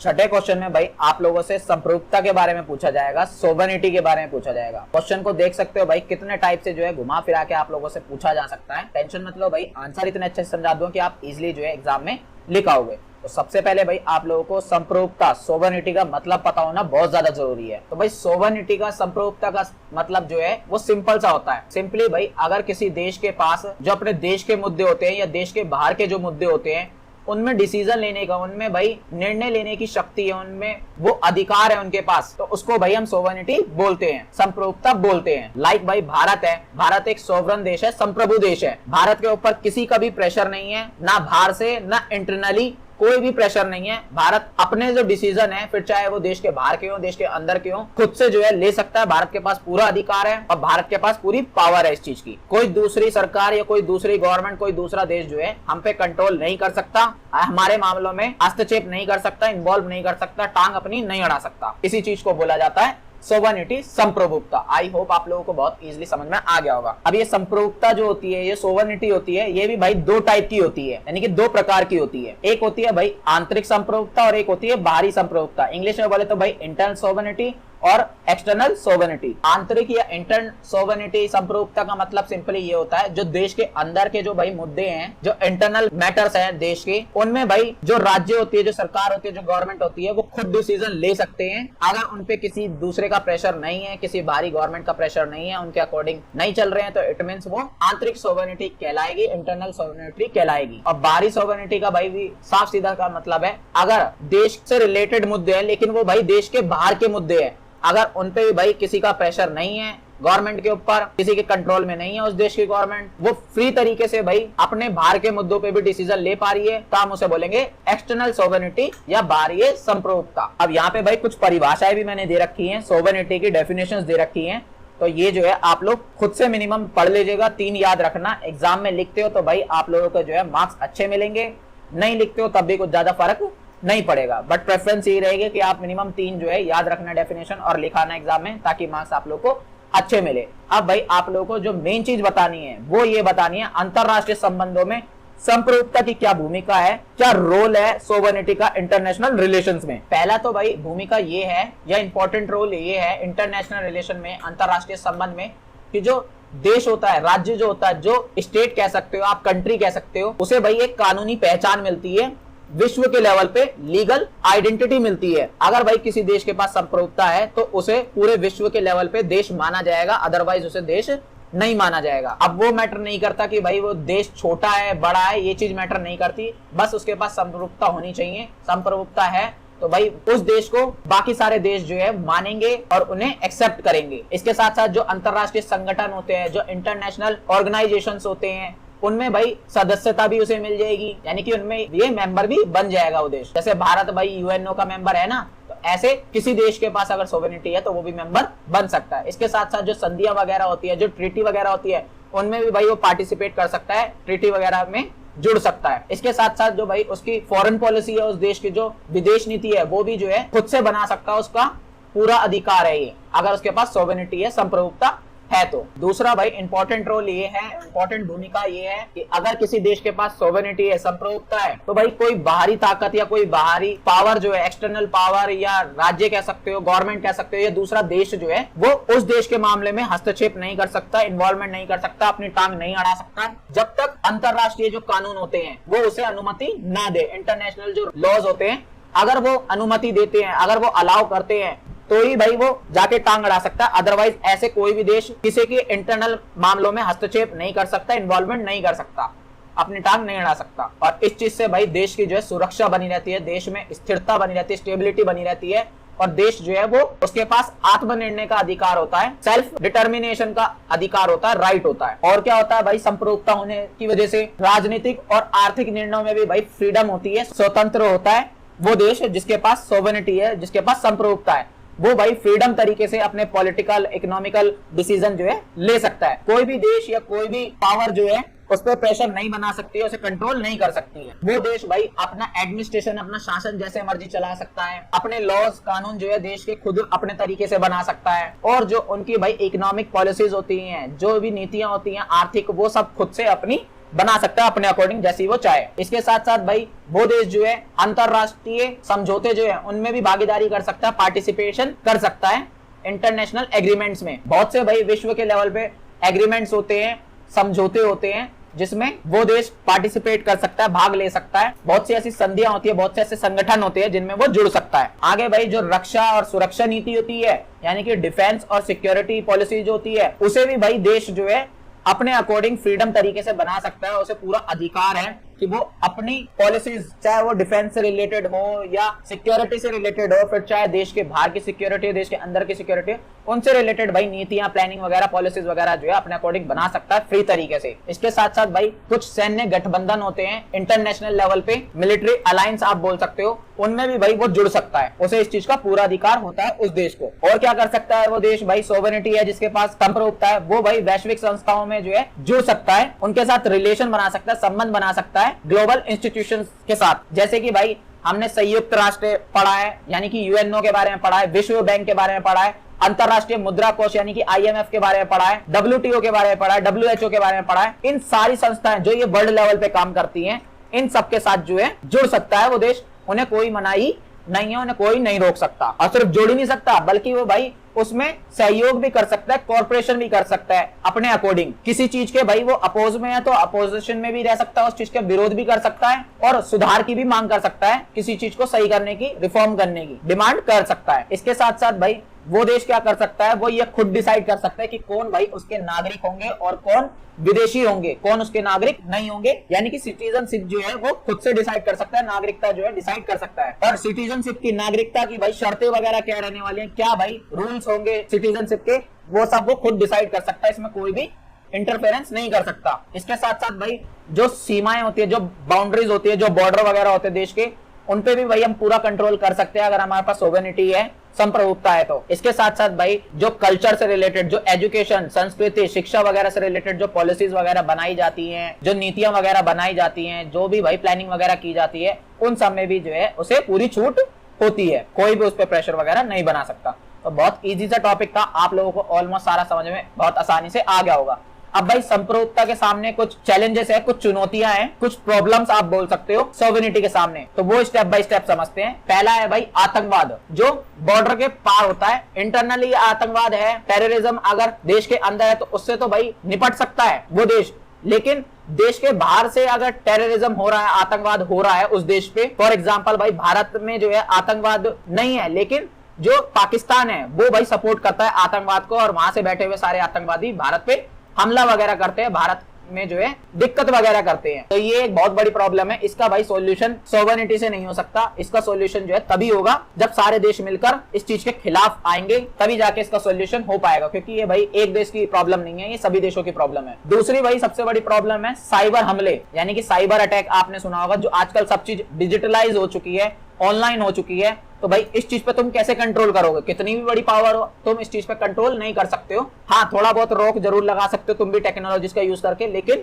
ये चीजें जो है आजकल बहुत ज्यादा बढ़ती जा रही है, इसमें सोवेरेनिटी किसी काम की नहीं है हमारी। जैसे आज के टाइम पे भाई आप लोगों ने अभी हाल फिलहाल में जब पहलगाम में हमला हुआ था, तो भाई भारत और पाकिस्तान के बीच में वॉर वाली सिचुएशन आ गई थी, तो बहुत से साइबर हमले भी जो है किए जा रहे थे, साइबर अटैक्स वगैरह भी करे जा रहे थे। इसमें हमारी सोवेरेनिटी संप्रभुता कुछ नहीं कर पाएगी। तीसरी भाई प्रॉब्लम ये है, जब अंतरराष्ट्रीय प्रतिबंध होता है, दबाव होता है, तब भी भाई हमारी सोवेरेनिटी संप्रभुता कुछ नहीं कर पाएगी। यानी कि जब पूरे वर्ल्ड के लेवल पे जो भाई संस्थाएं होती हैं, जैसे यूएनओ है, WTO है या IMF है, ये भाई अगर किसी देश पे रोक लगा रही है या बैन लगा रही है, प्रतिबंध लगा रही है, उन पे प्रेशर बना रही है, तो इन्हें ये अधिकार है, इन्हें ये राइट है कि ये ऐसा कर सकती है। इसमें हमारी सोवेरेनिटी संप्रभुता कुछ नहीं कर पाएगी। लेकिन ऐसा नहीं है कि भाई ये भी जो है जो मन में है जैसे मर्जी कर सकते हैं, नहीं, इसका कोई वैलिड रीजन होना चाहिए, तभी ये भी कर सकते हैं। जैसे भाई इन्होंने ईरान पे और उत्तर कोरिया पे जो है बहुत से बैन लगा रखे हैं, ये चीज आप लोगों ने पढ़ी ही होगी। इसके साथ साथ भाई जब किसी देश में मानवाधिकार जो होते हैं, जो ह्यूमन राइट्स होते हैं, मानव के साथ किसी के साथ गलत किया जा रहा होता है, तो भी भाई जो वर्ल्ड लेवल की ऑर्गेनाइजेशंस होती है, जो अंतरराष्ट्रीय संस्थाएं होती है, यूएनओ हो गया या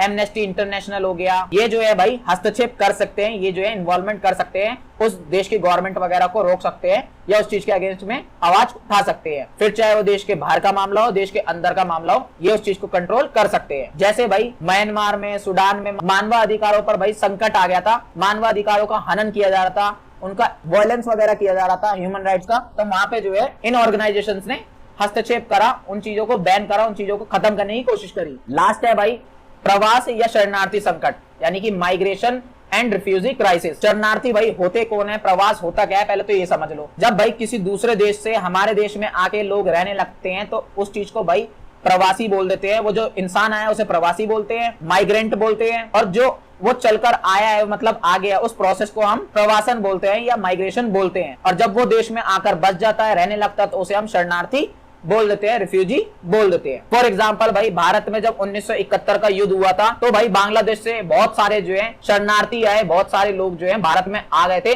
और वो रिफ्यूजी बन के ही जो है भारत में रहने लग गए। तो इस चीज में भाई हमारी संप्रभुता कुछ नहीं कर सकती है। आई होप आप लोगों को भाई सब चीज जो है बहुत अच्छे समझ में आ गई होगी। लास्ट में भाई बस एक निष्कर्ष कंक्लूजन ऐड कर दीजिएगा, आप लोगों का आंसर यहाँ पे कंप्लीट हो जाता है।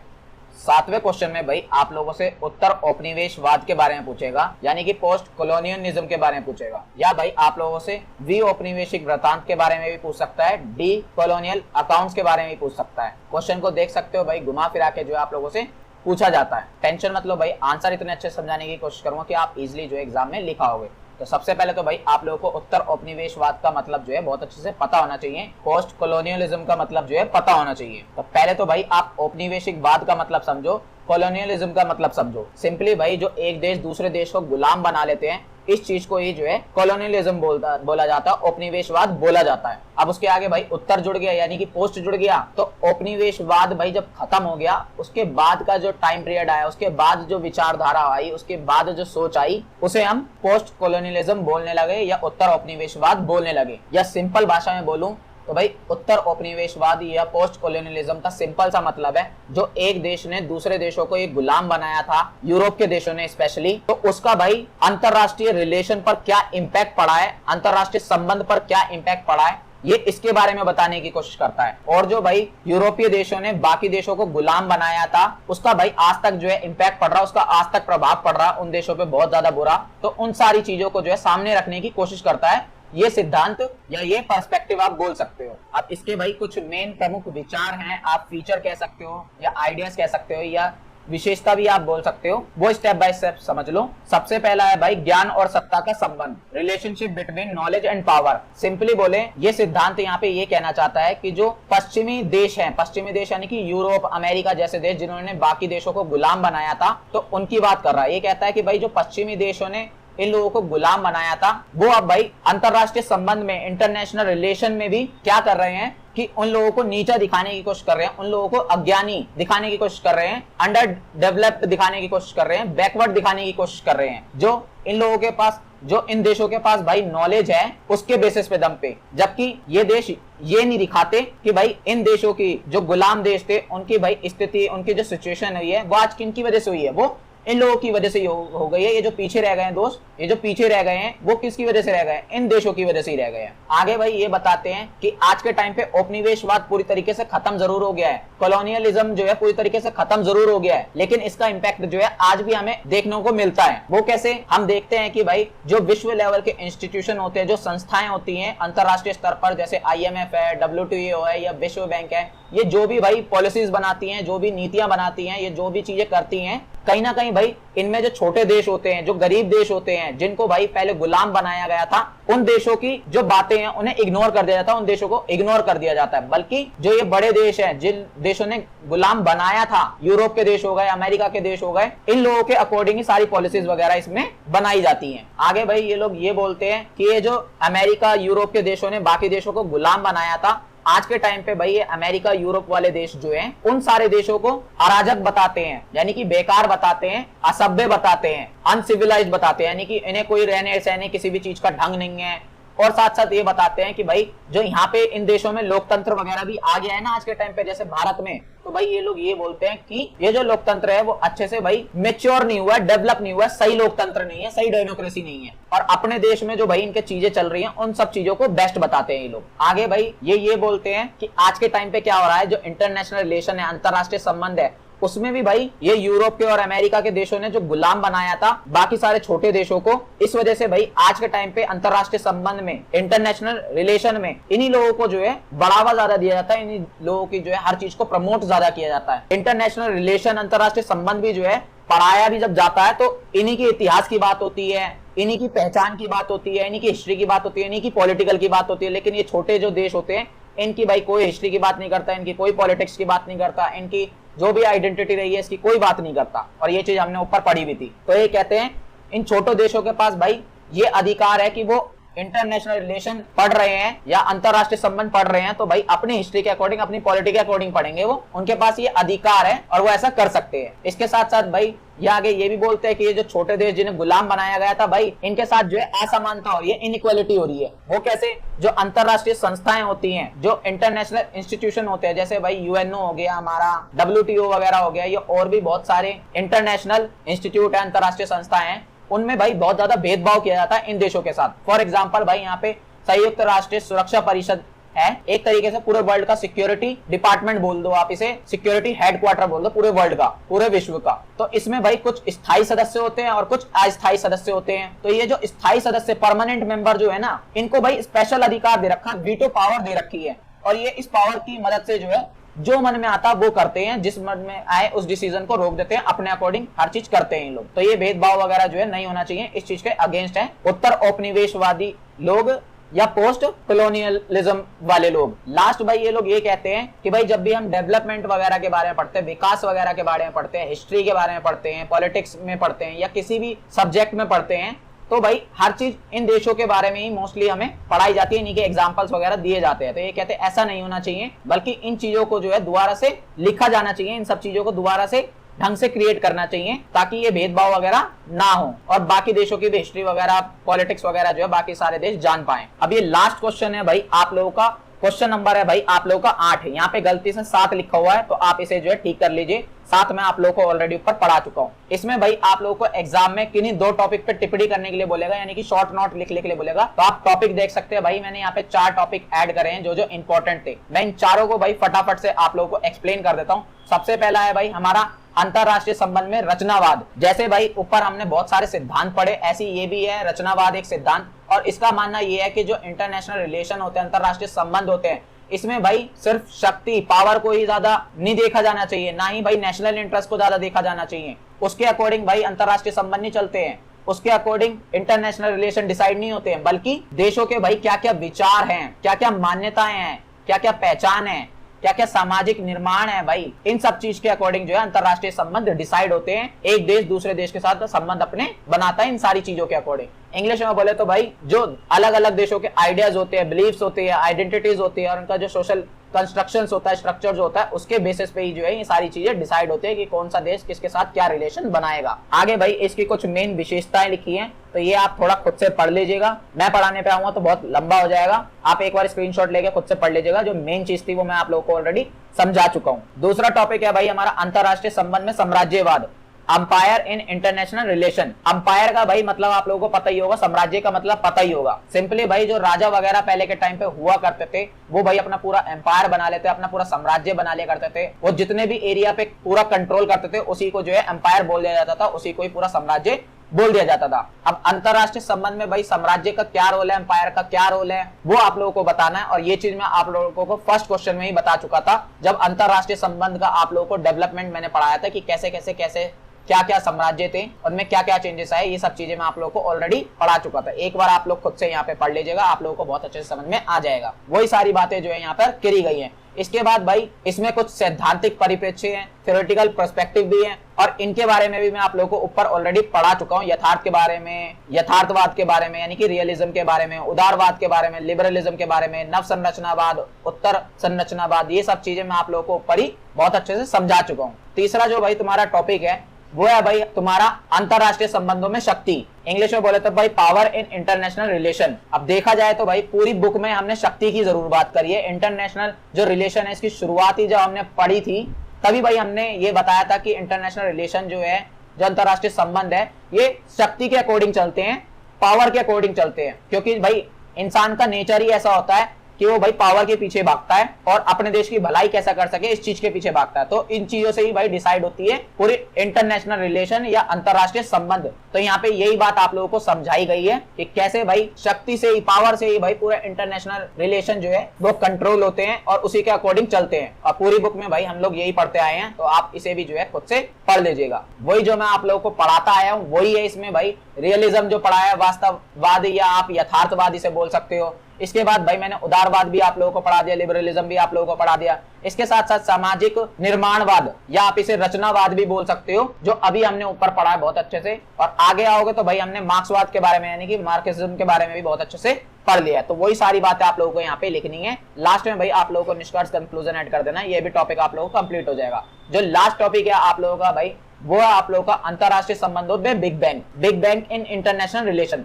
सिंपली भाई ये बिग बैंग है क्या, मैं आप लोगों को समझा देता हूँ। बेसिकली जो अंतरराष्ट्रीय संबंध है, जो इंटरनेशनल रिलेशन है, इनमें भाई किसी घटना की वजह से, किसी इवेंट की वजह से कोई चेंज आता है, कोई एकदम से बड़ा बदलाव आ जाता है, तो भाई उसी को जो है हमने बिग बैंग का नाम दे दिया, उसी को हमने बिग बैंग यहाँ पे बोल दिया है। उसी के लिए हमने बिग बैंग वर्ड यहाँ पे यूज किया है। आई होप आप लोग जो है यहाँ पे मेरी बात समझ चुके होंगे। अब अंतरराष्ट्रीय संबंध में भाई क्या क्या चीजें हुई हैं, क्या क्या इवेंट्स हुए हैं, ये चीज मैंने आप लोगों को पहले क्वेश्चन में जब अंतरराष्ट्रीय संबंध का विकास पढ़ा रहा था, जब अंतरराष्ट्रीय संबंध, जब इंटरनेशनल रिलेशन का भाई डेवलपमेंट पढ़ा रहा था, उसी में मैंने आप लोगों को इवेंट्स बताए थे कि कैसे कैसे क्या क्या इवेंट हुए थे। तो वही सारे इवेंट के बारे में आप लोगों को लिखना, क्योंकि उन सारे इवेंट से जो है अंतरराष्ट्रीय संबंध में बहुत सारे चेंजेस आए समय समय पर। जैसे कि आप लोग देख सकते हो, मैंने विश्व युद्ध के बारे में बताया था, तो आप इसमें पहले विश्व युद्ध के बारे में, दूसरे विश्व युद्ध के बारे में भी लिख सकते हो। इसके साथ साथ सोवियत संघ का विघटन हुआ था, इसके बारे में मैंने आप लोगों को बताया था। फिर कोल्ड वॉर जो है, शीत युद्ध खत्म हो गया था। इसके बाद भाई जो आतंकवादी हमला हुआ था 9/11 का अमेरिका के ऊपर, इसके बाद बहुत सारे चेंजेस आए। और फिर भाई जब 2020 में कोविड आया भाई, तो इससे भी जो है बहुत सारे चेंजेस आए। इसके साथ साथ भाई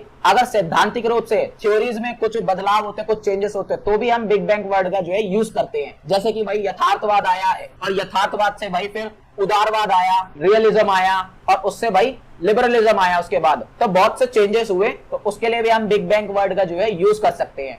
इसके बाद भाई निर्माणवाद आया, यानी कि रचनावाद जो आया, जो अभी हमने ऊपर देखा, उससे भी फिर चेंजेस हुए। और भी जो फिर थ्योरीज वगैरह आई उनकी वजह से भी बहुत से चेंजेस हुए।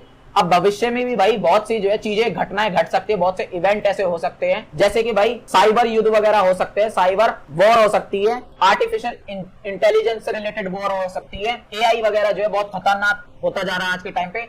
तो ये जो है आने वाले भविष्य में जो दिक्कतें होंगी इंटरनेशनल रिलेशन में, वर्ल्ड में, उनसे भाई इंटरनेशनल रिलेशन में बहुत से चेंजेस आएंगे, बहुत से बदलाव आएंगे। तो उसके लिए भी हम बिग बैंग वर्ड का यूज कर सकते हैं। इसके साथ साथ जलवायु परिवर्तन जो हो रहा है, क्लाइमेट चेंज हो रहा है, इस वजह से भी बहुत से चेंजेस आने वाले इंटरनेशनल रिलेशन में, अंतरराष्ट्रीय संबंध में। और अमेरिका और चीन का भाई आपस में जो है एक तरीके से शीत युद्ध हो सकता है, ऐसी संभावना है फ्यूचर में। तो इससे भी जो है बहुत से चेंजेस आ सकते हैं इंटरनेशनल रिलेशन के अंदर। तो बस भाई यहाँ पे जो है आप लोगों को कंप्लीट सारे क्वेश्चन जो है खत्म होते हैं। यही सारे क्वेश्चन आप लोगों को करके जाने, और मैं गारंटी देता हूँ यही सारे क्वेश्चन जो है घुमा फिरा के आप लोगों से पूछे जाएंगे।